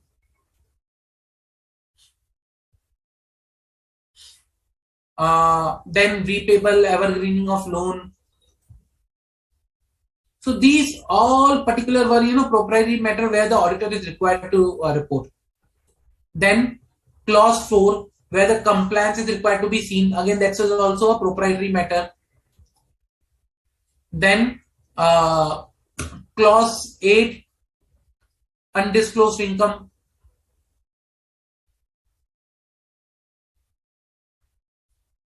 Then clause 9 repayment of dues or liabilities. So willful defaulter, end use of loan. Okay, short term to long term.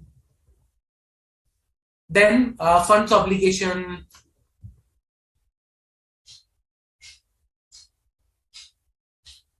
Funds for subsidiary obligation and pledge for subsidiary shares. So all these things are proprietary in nature. Again, clause 10, that is application of funds received by public issue. Again, clause 11, reporting of fraud. Then clause 13, transaction with related party. Clause 15, non-con transaction with directors. See, all these are transaction related, and where any non-cash transaction has been done, section are complied with or not. Then clause 18, again statutory auditor's resignation. Okay, so these are certain proprietary natures reporting that is done by auditor as per the CAG. So we have already discussed these matter during our CARO discussions when I explained clause by clause reporting under the CARO, but these are the proprietary in nature. Okay, where the decision making, whether it's in the financial prudence, whether in the public interest, whether it's prevent the wasteful of resources, all these things are verified over here. Clear? Any doubt till now? Any doubt?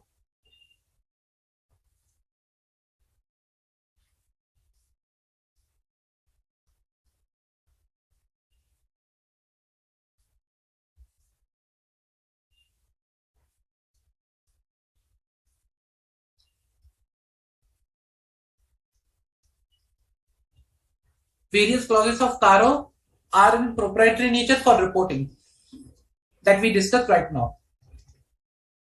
Okay. Any doubt till now? Any doubt, guys?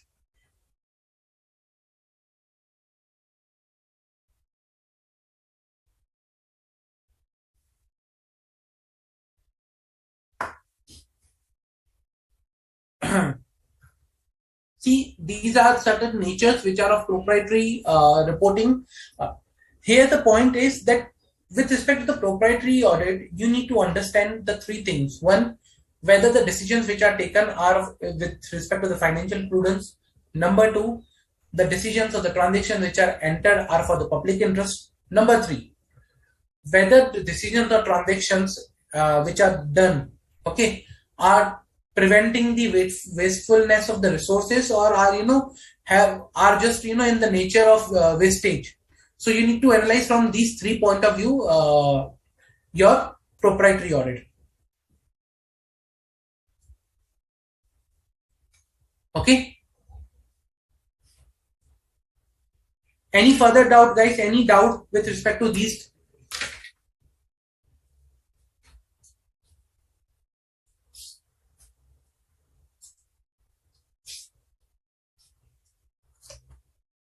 So various questions has been asked on this particular topic.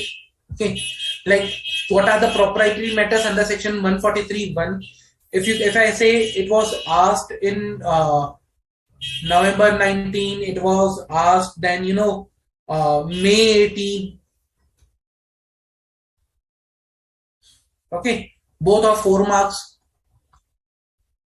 So upon 143(1), it has been asked which are the matters which are required to be reported, which are of proprietary nature. Okay, again with respect to the CARO, it has been asked previously also, so it was also asked for 4 marks. So these are two important topics on which in previous exams the questions have been already asked. Okay. Again, with respect to the proprietary audit, a question has been asked, like for example, what are the principles involved regarding the proprietary audit in case of public sector undertakings? Okay, what are the areas that you verify? So there have been descriptive questions which are asked on this particular topic.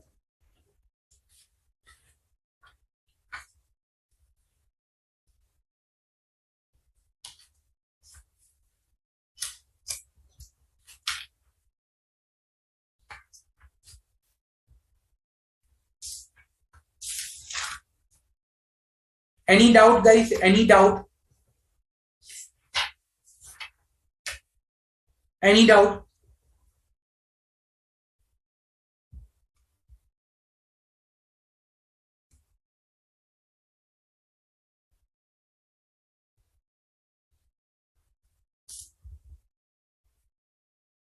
Okay.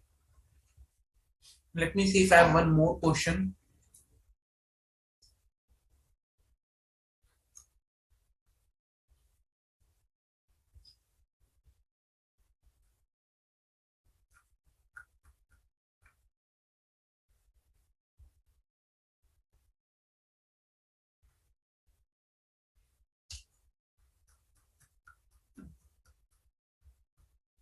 Okay, let me cover one question and then we can move to the next topic.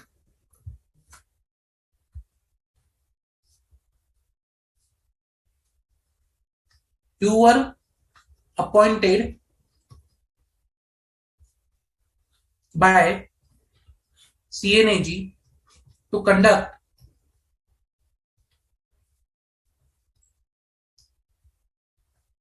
you are appointed by CNAG to conduct proprietary audit matter. Just let me see. Yeah, proprietary audit of the transactions and decisions related to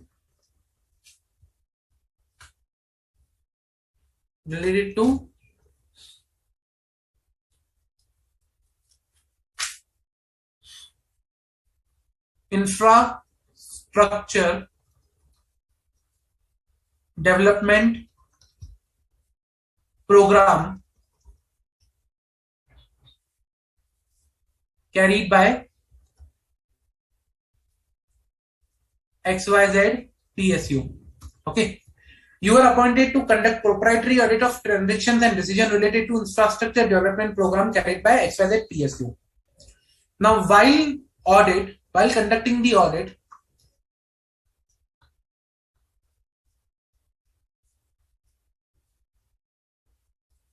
you identified the following issues.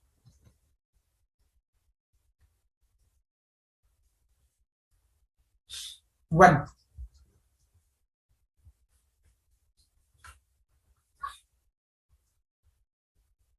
equipments were ordered on lease and they were not used for 2 years as project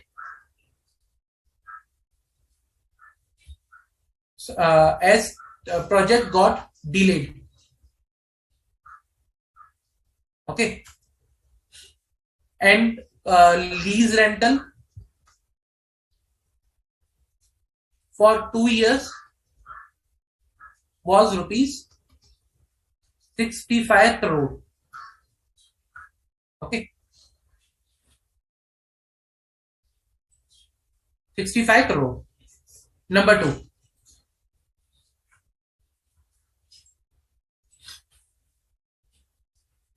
the building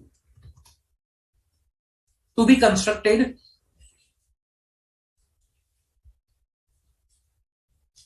under the program was not as per the plan passed / approved by authorities.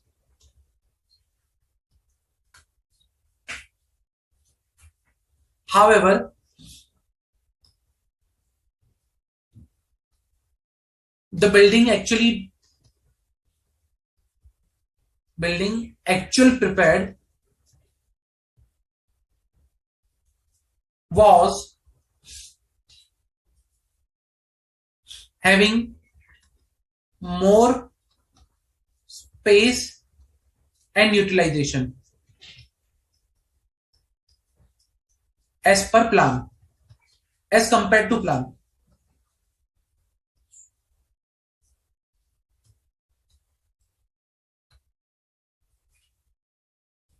Third,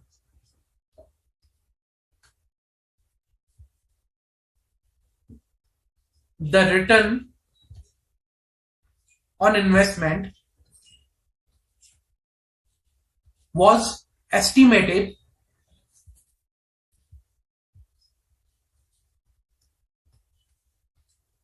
at 24%, which was an incorrect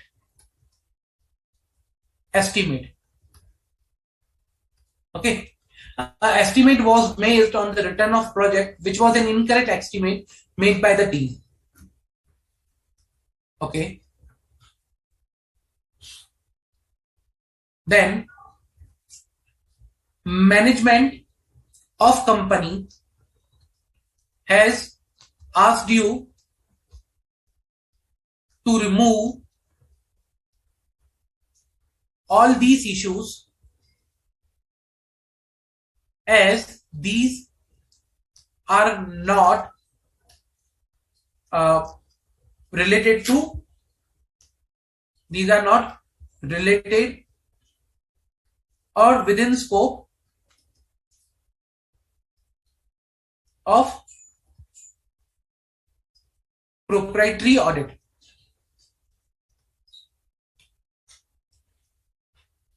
Now you need to tell whether these issues which are mentioned over here can be covered into proprietary audit or not. So whether these issues can be covered into the proprietary audit or not. These are the three issues you identified. Now management is saying that you cannot cover these issues. You need to tell that whether you can cover these issues or not.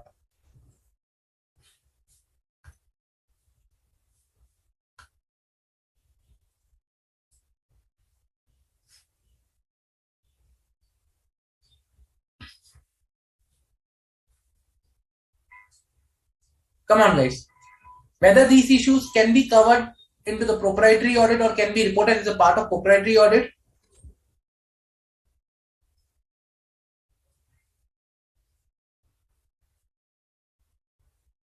Which issues out of them can be reported and cannot be reported?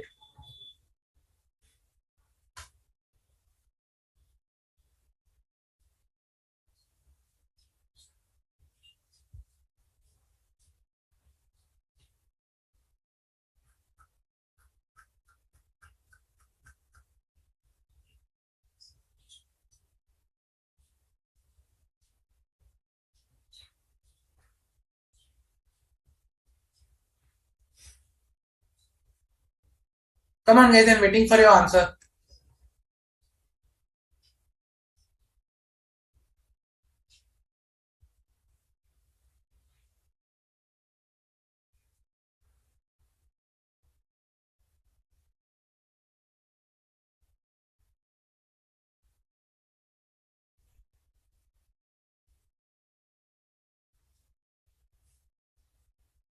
See, out of these issues, number one is that expenditure that was required, okay, is done more than the required. So equipments were ordered, but they were not used, because of which there was 65 crore additional expenditure.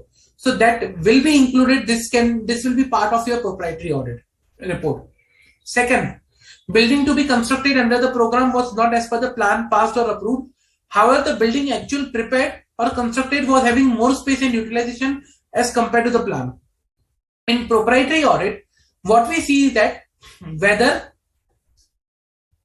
power exercised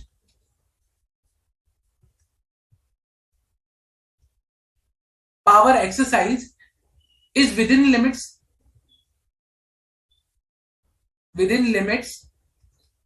okay, and not used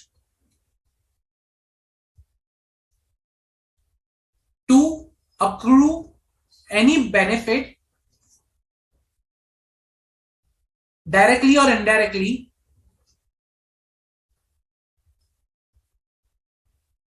for own advantage. Means whether the power which we are using is within the limit and we are not using for our own advantage. Here the building which was actually prepared was having more space and utilization. Means it is not used for our own advantage. Okay, although the power exercise is not within the limits, it was, the building was not prepared as per the plan, but again it was having more utility and more space utilization, so this cannot be reported in the proprietary matter. Third, the rate of return on investment was estimated 24%. Now there is an incorrect estimate. Okay, there is an incorrect estimate.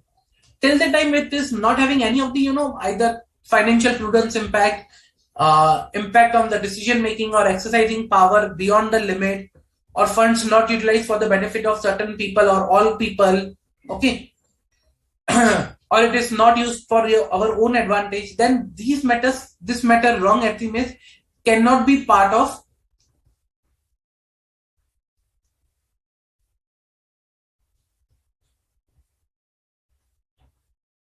proprietary audit, because it's a wrong estimate. It is not, or it has nothing to do anything with relation to the actual utilization, actual transaction, the benefit, or anything, related to the decision making. So that will not be part. These two will not be part. This will be part of your audit report. Clear? Till the time estimate is not having any financial impact, it is not, relating to any funds, or it's not relating to any power or utilization of power for our own benefit, it is fine. This will not be part of your, what you can say, proprietary audit.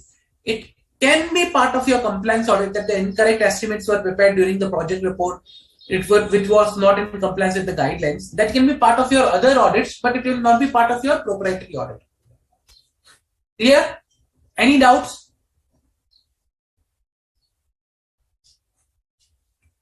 Good, Kumar. Any doubts, guys?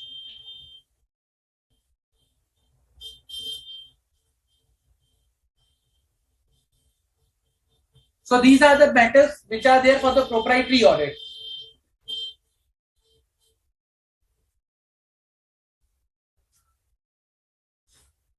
Okay. If no further doubts, guys, then this was a topic with relation to the audit of PSUs that we discussed. I'll take a pause and I'll show you the notes so that you can take the notes quickly for your reference.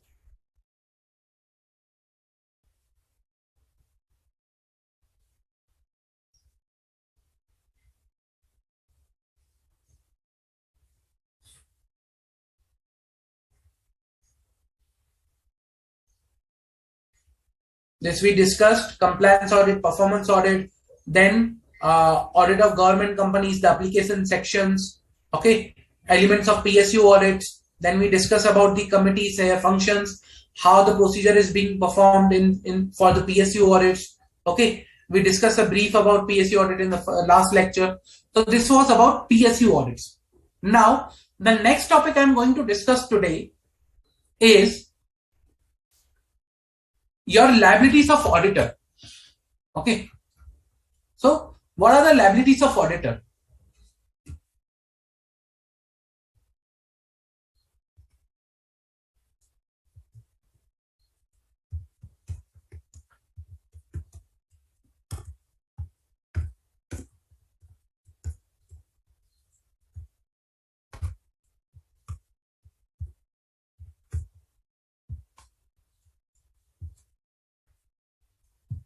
Okay, now before starting this topic, let's first understand, okay, what we are talking about, the concept, or again, before going into the detail, first understand the term itself.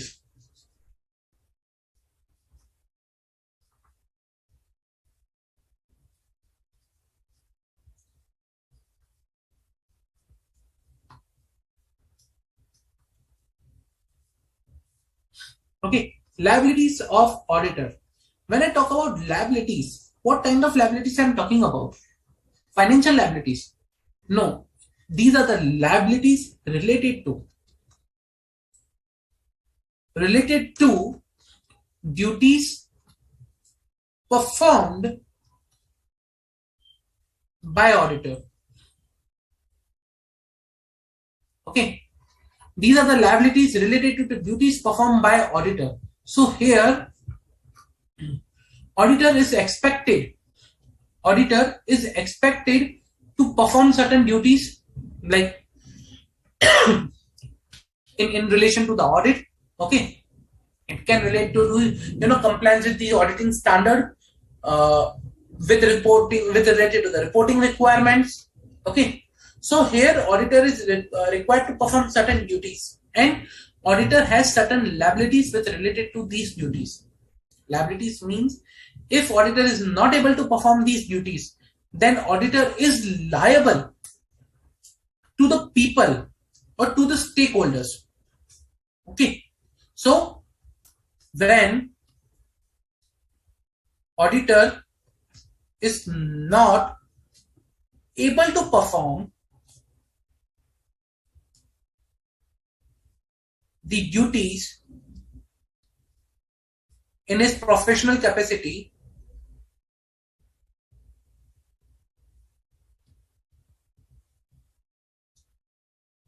then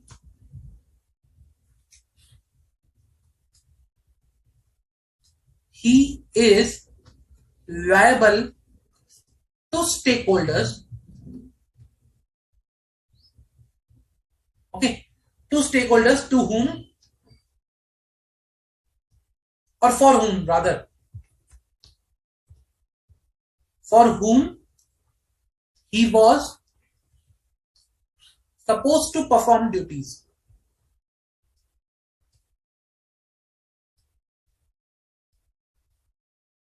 For example, okay, let's say auditor was supposed to perform audit. Auditor was supposed to perform audit. Now, auditor failed to perform audit as per standards on auditing. Now he failed to perform audit as per standards on auditing. So he will be liable to the stakeholders to whom or for whom he was supposed to perform. So for whom he was supposed to perform the audit? He was supposed to perform the audit for the shareholders, creditors, government authorities, financial institutions, banks, whosoever was relying upon the audit report. So these are the stakeholders. Now auditor will be liable for these people. So these are the stakeholders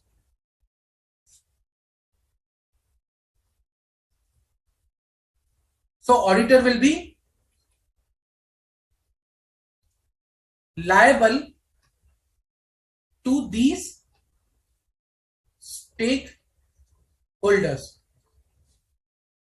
Now, second question, liable for what? When I say liable for what? For which thing he will be liable? Now, what is the thing that he is going to be liable for?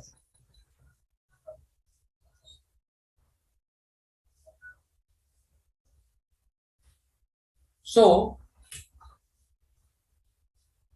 he will be liable for damages, loss, breach of trust. Okay, these stakeholders occur.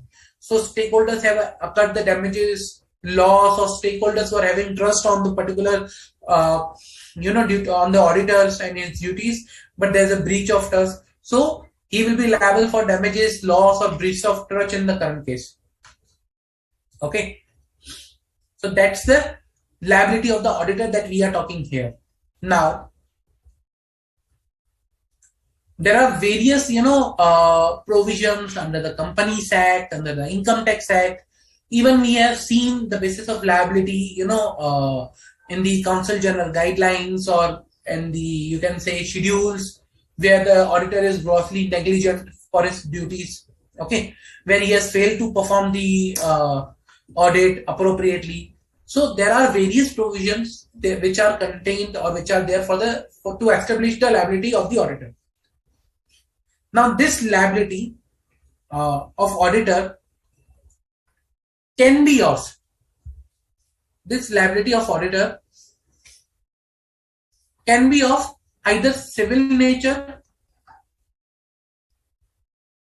or criminal nature. That totally depends upon what kind of negligence or breach has been done. But there can be two types of liabilities: criminal nature or civil nature.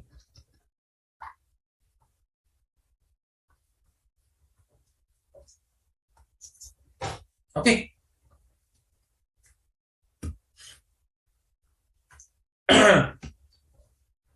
Now,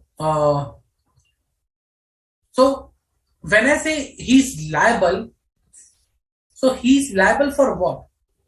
As I said, he can be liable for damages, loss, or breach of trust when he's not performing his duty in his professional capacity, which he was supposed to perform. Okay, so that can be either in the nature of, so what can be not performing of duties mean?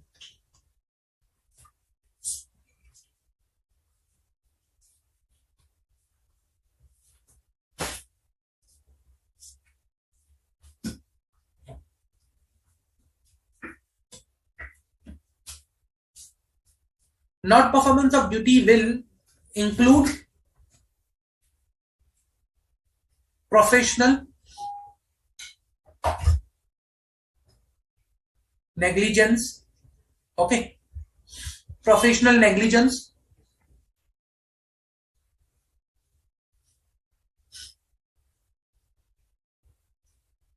fraudulent reporting,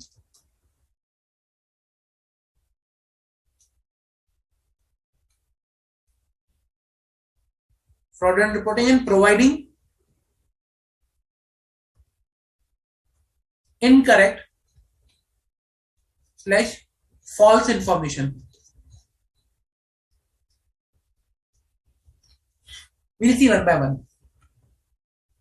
Professional negligence. What is professional negligence?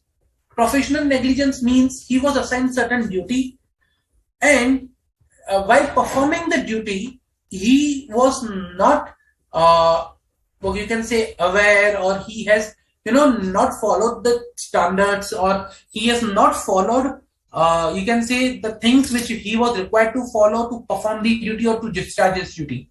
Okay, so he was having a duty to someone or to some person or related to certain matter.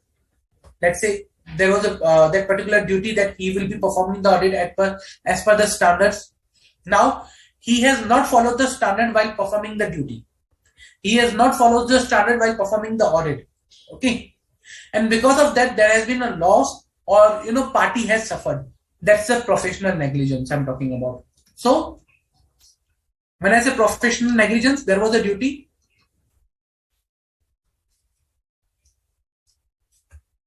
Then there is a breach of such duty.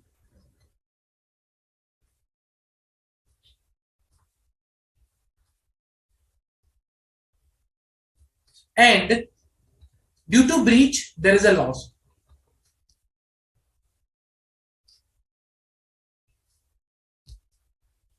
That's the negligence we are talking about. Professional negligence. Now, when I say there was a duty related to, care, competence,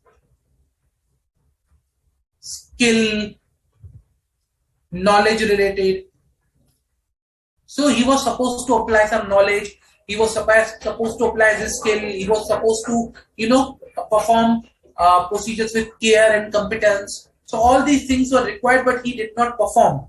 There was a breach. So these things were not implemented, and hence there is a loss suffered by a person, and he is professionally can be called as a negligent, and he is liable for the breach.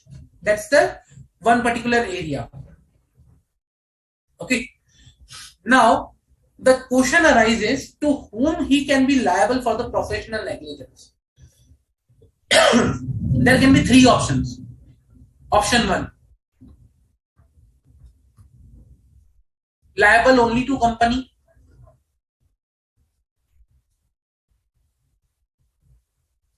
Okay. Option 2, liable to all whosoever relied upon audit report.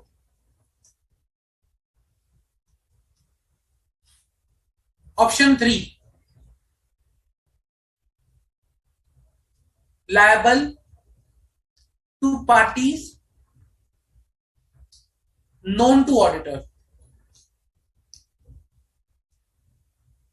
Okay. Now, option 1, liable only to company. Let's say, for example, auditor prepared an audit report and issued to a company or a shareholder. Okay. Now, other than the shareholder or company forwarded this audit report to a creditor or investor, and investor invested in the company. Now, in the case of option 1, whether it can be said that auditor is not liable to investor because he did not provide any audit report to him. He only provided to company. Investor in himself invested in the company. So whether the auditor will be liable to that particular investor, or that can be the liability can be restricted to company only. That's an option 1. Option 2, we can say yes, he can be liable because whoever relied upon the audit report.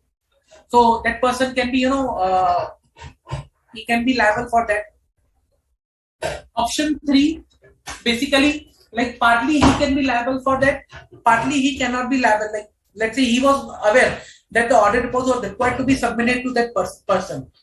Okay. But if he was not aware, auditor was not aware where the audit report is going to be used. So what option is appropriate? What is the correct option? You tell me. To whom the auditor can be made liable and to whom the auditor cannot be made liable. What is the correct option? So let's say if an auditor has issued wrong audit report, whether auditor will be only liable to a company, whether the auditor will be liable to all, or whether the auditor will be liable to the parties to whom the auditor was aware about. So what will be the correct option, guys?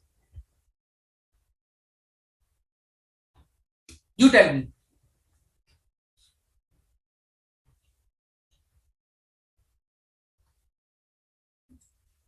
Where I can say the auditor will be liable. What will be the correct option? Let's say auditor has issued wrong audit report. So whether the auditor will be liable, what is the correct option?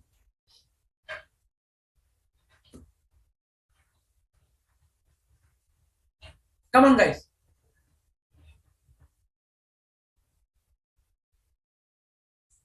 So if I say in India, basically, okay, in India, it is the second option that is followed. This is a in India, this option is applicable.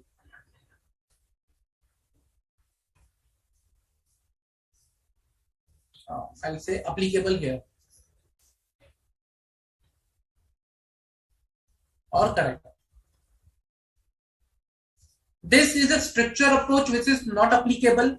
Again, this is also a bit of combination of option 1 and 2, but this is also not applicable. So whosoever is relying upon the audit report, auditor is liable to that person in India. That is the approach being followed over here. Okay. In America, the option number 3 is used. This is an American option. Like, in America, this kind of concept is used.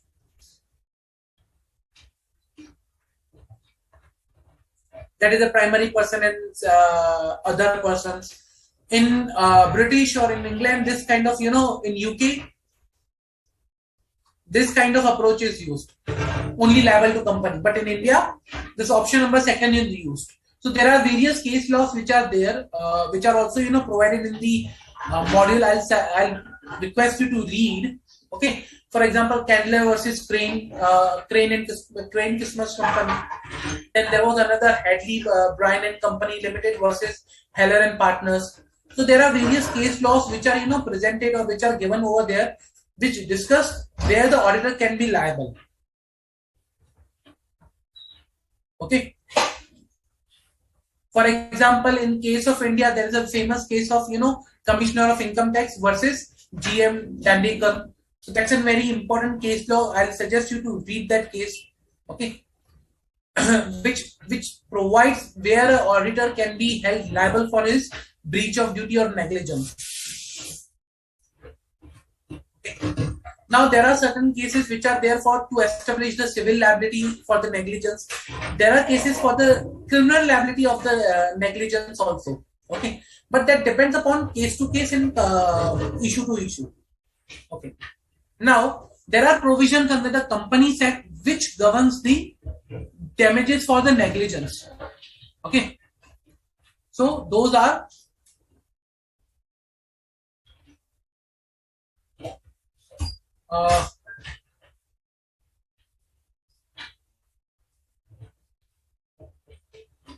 provisions of Companies Act for damages for negligence.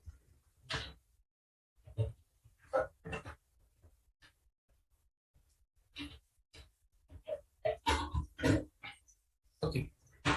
Now, as per section 35, okay,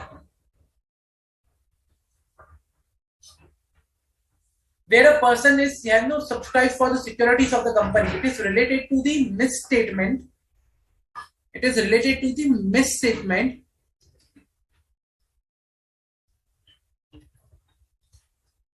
in prospectus. Sorry.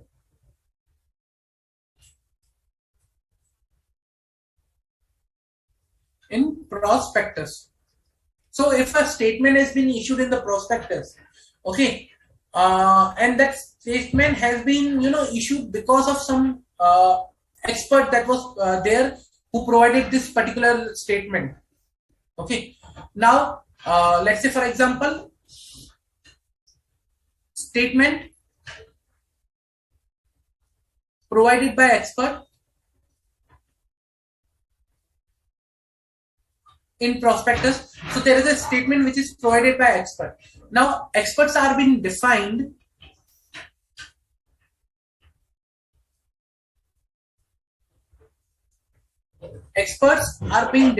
under section 238 of Act, which includes CA also. Okay. So now, if any statement has been provided by an expert, okay, or anything has been referred by an expert, and the statement or the information that was provided by an expert is directly, you can say, copy or extract of the report issued by expert, okay, and expert has issued opinion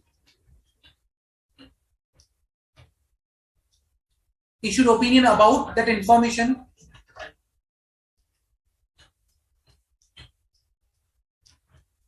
Opinion about information. When I say opinion can be true and fair, that the information is true and fair, or something like that, true or correct. Okay. Now, that the information, let's say for example, was made and no consent was withdrawn from that particular statement or information, and someone has relied upon that information that is given by the expert. In that case, if any of the damages has been done, then auditor will be, or the expert will be liable in the current case. Okay, he shall be liable to pay compensation to every person who has sustained loss or damages. So here, misstatement in prospectus by an expert, where the information or the statement is from the report of the auditor or that expert, where he has issued the opinion, then in that case he will be liable. That is section 35. Okay, so the liability is without any limitation. So for all the damages, so what is the damages we are talking about? All the damages to all persons who relied upon that statement.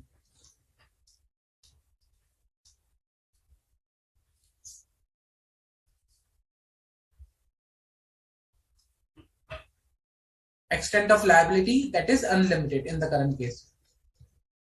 All damages, unlimited liability.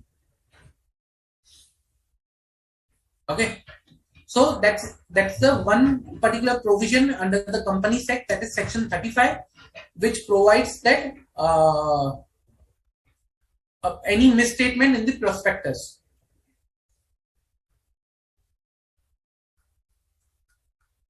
Okay, then that was a civil liability. We are talking about civil liability.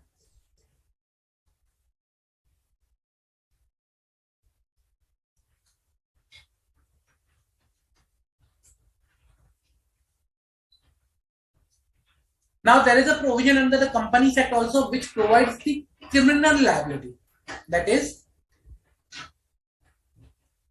section 34, which deals with criminal liability. Okay, now this section provides that misstatement in the prospectus, same, it is also for the misstatement in prospectus.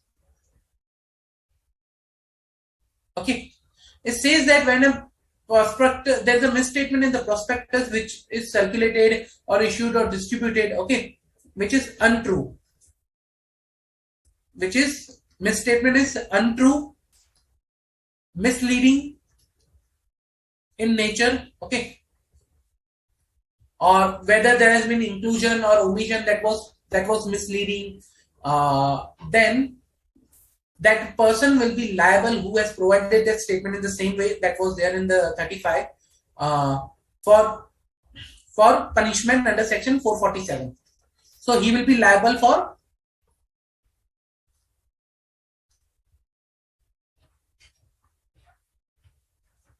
under section 447. Okay, now this is can we say that an intentional, the person was aware about the false statement and he still knowing to be false, he provided a false statement. So this is particularly can be as per 447 when it is intentional.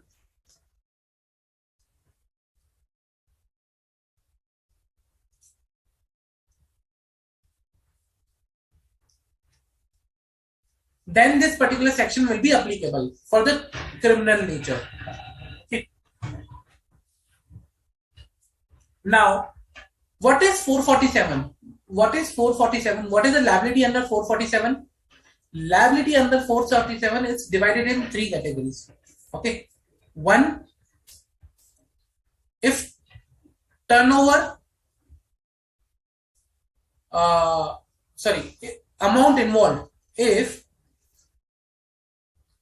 amount involved is more than 10 lakhs, is more than 10 lakhs or 1% of turnover, then he will be liable for imprisonment. That will be 6 months.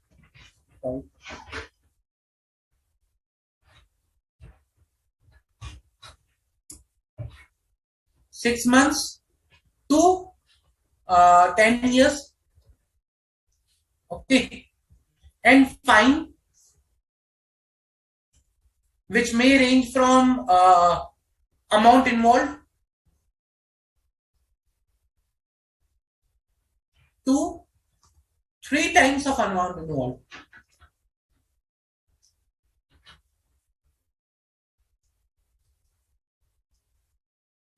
Okay. If the amount involved is more than 10 lakhs or 1%. Now, if the amount involved is more than 10 lakhs or 1% and plus public interested entity is it. Public interested entity.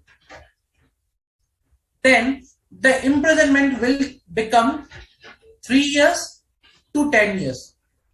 Means minimum cap will increase from 6 months to 3 years if public interested entity is there. Okay.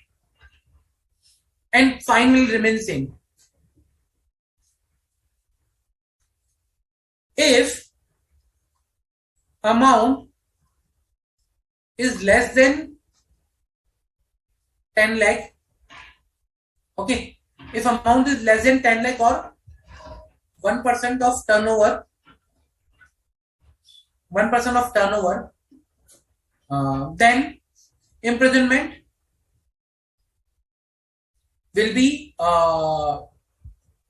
6 months to 5 years and fine will be may extend to fine up to 50 lakhs or both. So that's the punishment for criminal liability in case of a misstatement or misleading information intentional in the prospectus. And there is one more section under the Companies Act which provides for the criminal liability, which is section 145. This is related to the disqualification of auditor. Disqualification of auditor. Why? Remember when we were discussing about companies audit, we discussed that section 140 subsection 5 that just a minute.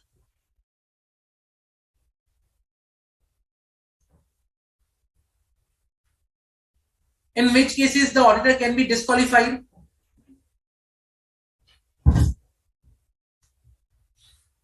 If tribunal finds auditor involved in fraud, then direct to change its auditor. He can final order can be passed for if found guilty. And when the final order is passed, the auditor is held liable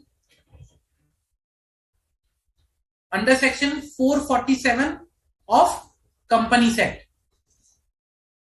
So that's the 140 subsection 5 when he is involved in fraud and final order is passed and a punishment can be awarded under section 140 under section 447 that we just now discussed.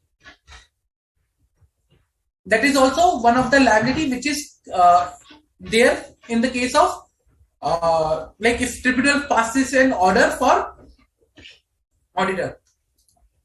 So order by tribunal.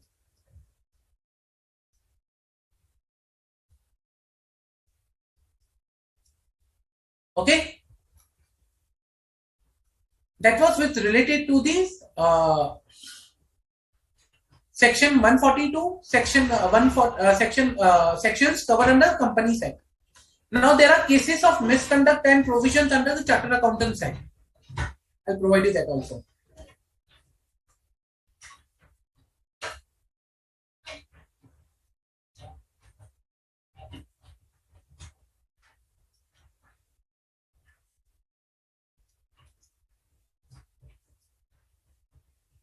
Okay. Under Chartered Accountants Act, remember we discussed about clause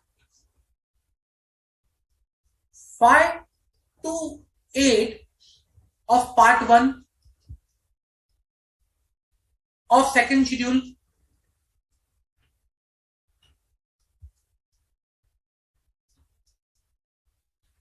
Remember? Like, let me show you.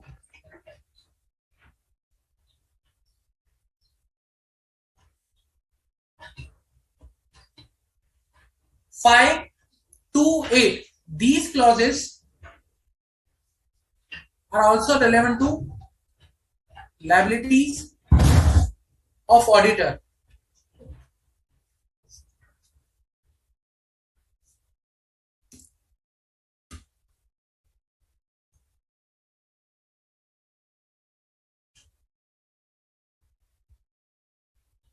Just a minute.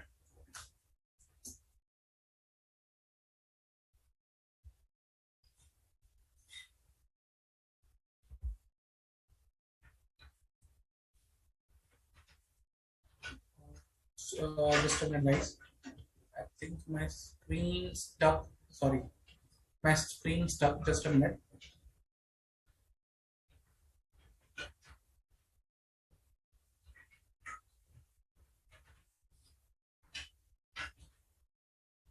Sorry, yeah. There was some technical error because of which my screen stuck. Just let me open it again.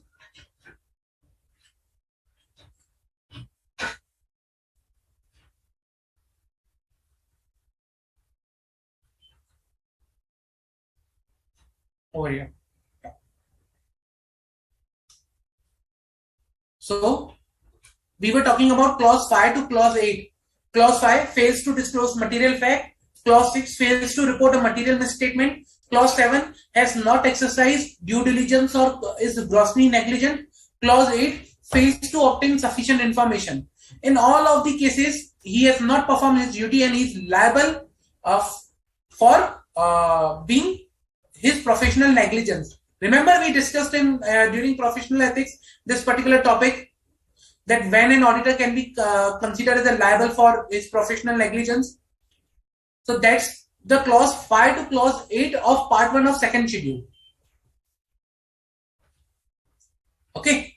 Now let me go back to the our main topic. That is clause 5 to clause 8 of part 1 of second schedule, which covers this thing. There are sections under the Companies Act, Income Tax Act also, which governs the liability of an auditor. And I'll just provide a summary over here.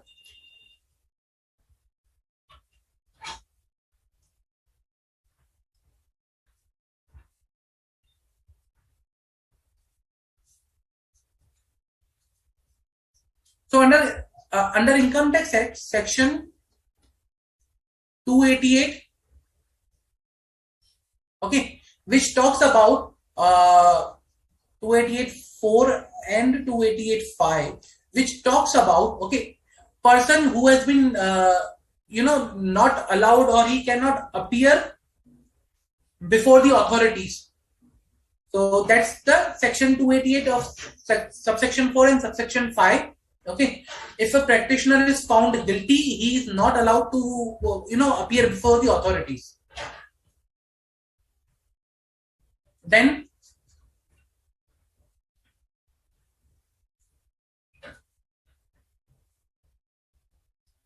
section 278. Okay, again section 278 is the person who provides or delivers the statement which is false or which is not appropriate. So that's the section 278 where the person will be held guilty. Then there is a rule 12A and section 271J. Okay, what is rule 12A? Rule 12A talks about, under this rules, chartered accountants are required to furnish certain statement who is the authorized representative, of a particular assessee. Now, here the chartered accountants are required to provide particulars of account, statement, and other documents that has been supplied by assessee to him. Okay. Now, if chartered accountants provide any information which is false, and which is either he believes that he knows that this information is false or untrue, okay, then he is held liable for rigorous imprisonment under Rule 12A of income tax rules.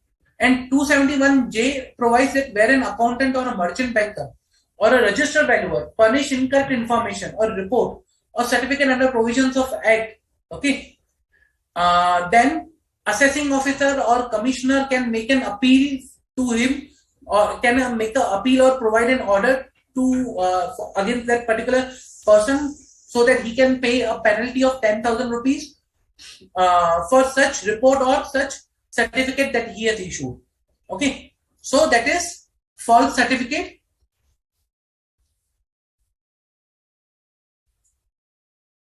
Penalty 10,000 for each certificate. Okay, Rule 12A, when chartered accountant who is authorized representative, CA, authorized representative, prepares and provides, furnishes information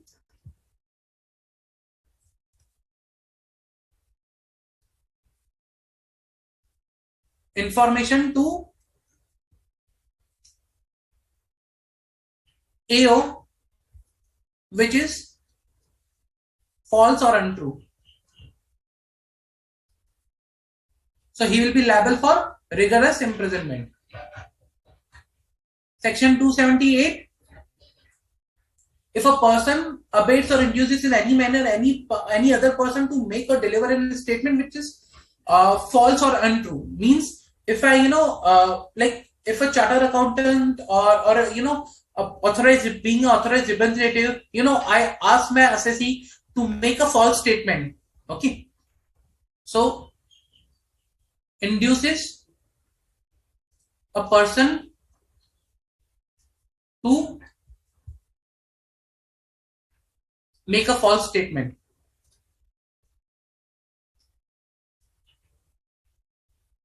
Then the person who is inducing or who is abetting the other person to make a false statement will be held liable for 25,000 rupees plus a term 6 months, which may extend to 7 years. So fine will be rupees 25,000 plus 6 months to 7 years imprisonment.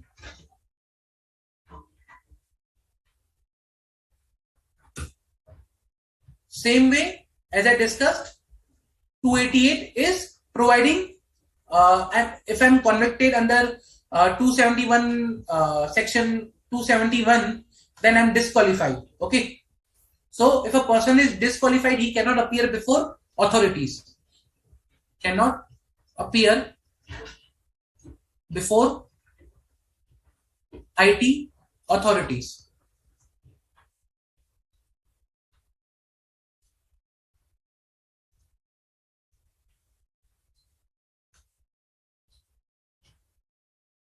So these are the provisions, certain provisions under Income Tax Act also, which governs with the liability of the legal liability, you can say, for being negligent, for being, not following his professional duty under the Income Tax Act. Any doubt, guys? Any doubt with respect to this?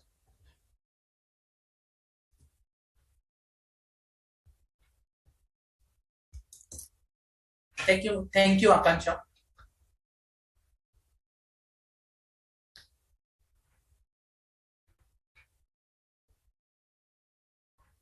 Yes, it's a very important case. We should read that case. Reason because it provides where a liability can be established and where a liability cannot be established. So it provides a bifurcation. If you see that particular case, it talks about, okay, when to establish the liability and when not to establish the liability. Okay, it's basically it's provide you the underlying fundamentals that when an auditor can be held liable for his professional negligence.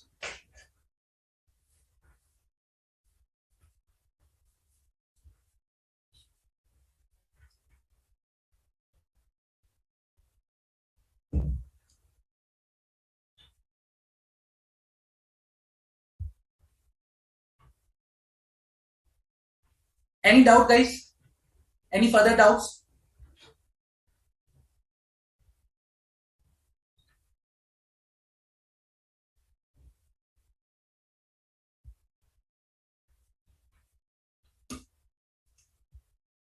Also, guys, I'll request, please provide your feedback. Reason because it's very important to us. It will help us to understand what things you need, what you are liking, what you are not liking, and what additional information you require, or some additional things from our side, so that we can provide you. So please provide your feedback on the mobile app so that we can understand how much you are liking and not. Okay, your feedback is very important to us. Okay, guys, and for the next lecture, be prepared for the topic, plus read these topics, okay, and study it. Come up with your questions, because I want you to ask as many questions as you can, so that we can discuss and you can have a clarity about the topic. So read these topics that we have discussed today, read the topic that we are going to discuss in the next lecture, be prepared, and then ask questions as much as you can. Okay. Okay, thank you, guys. Thank you for being participative in today's lecture. Thank you. See you in the next lecture. We'll continue for the next topic in the next lecture. Thank you, guys.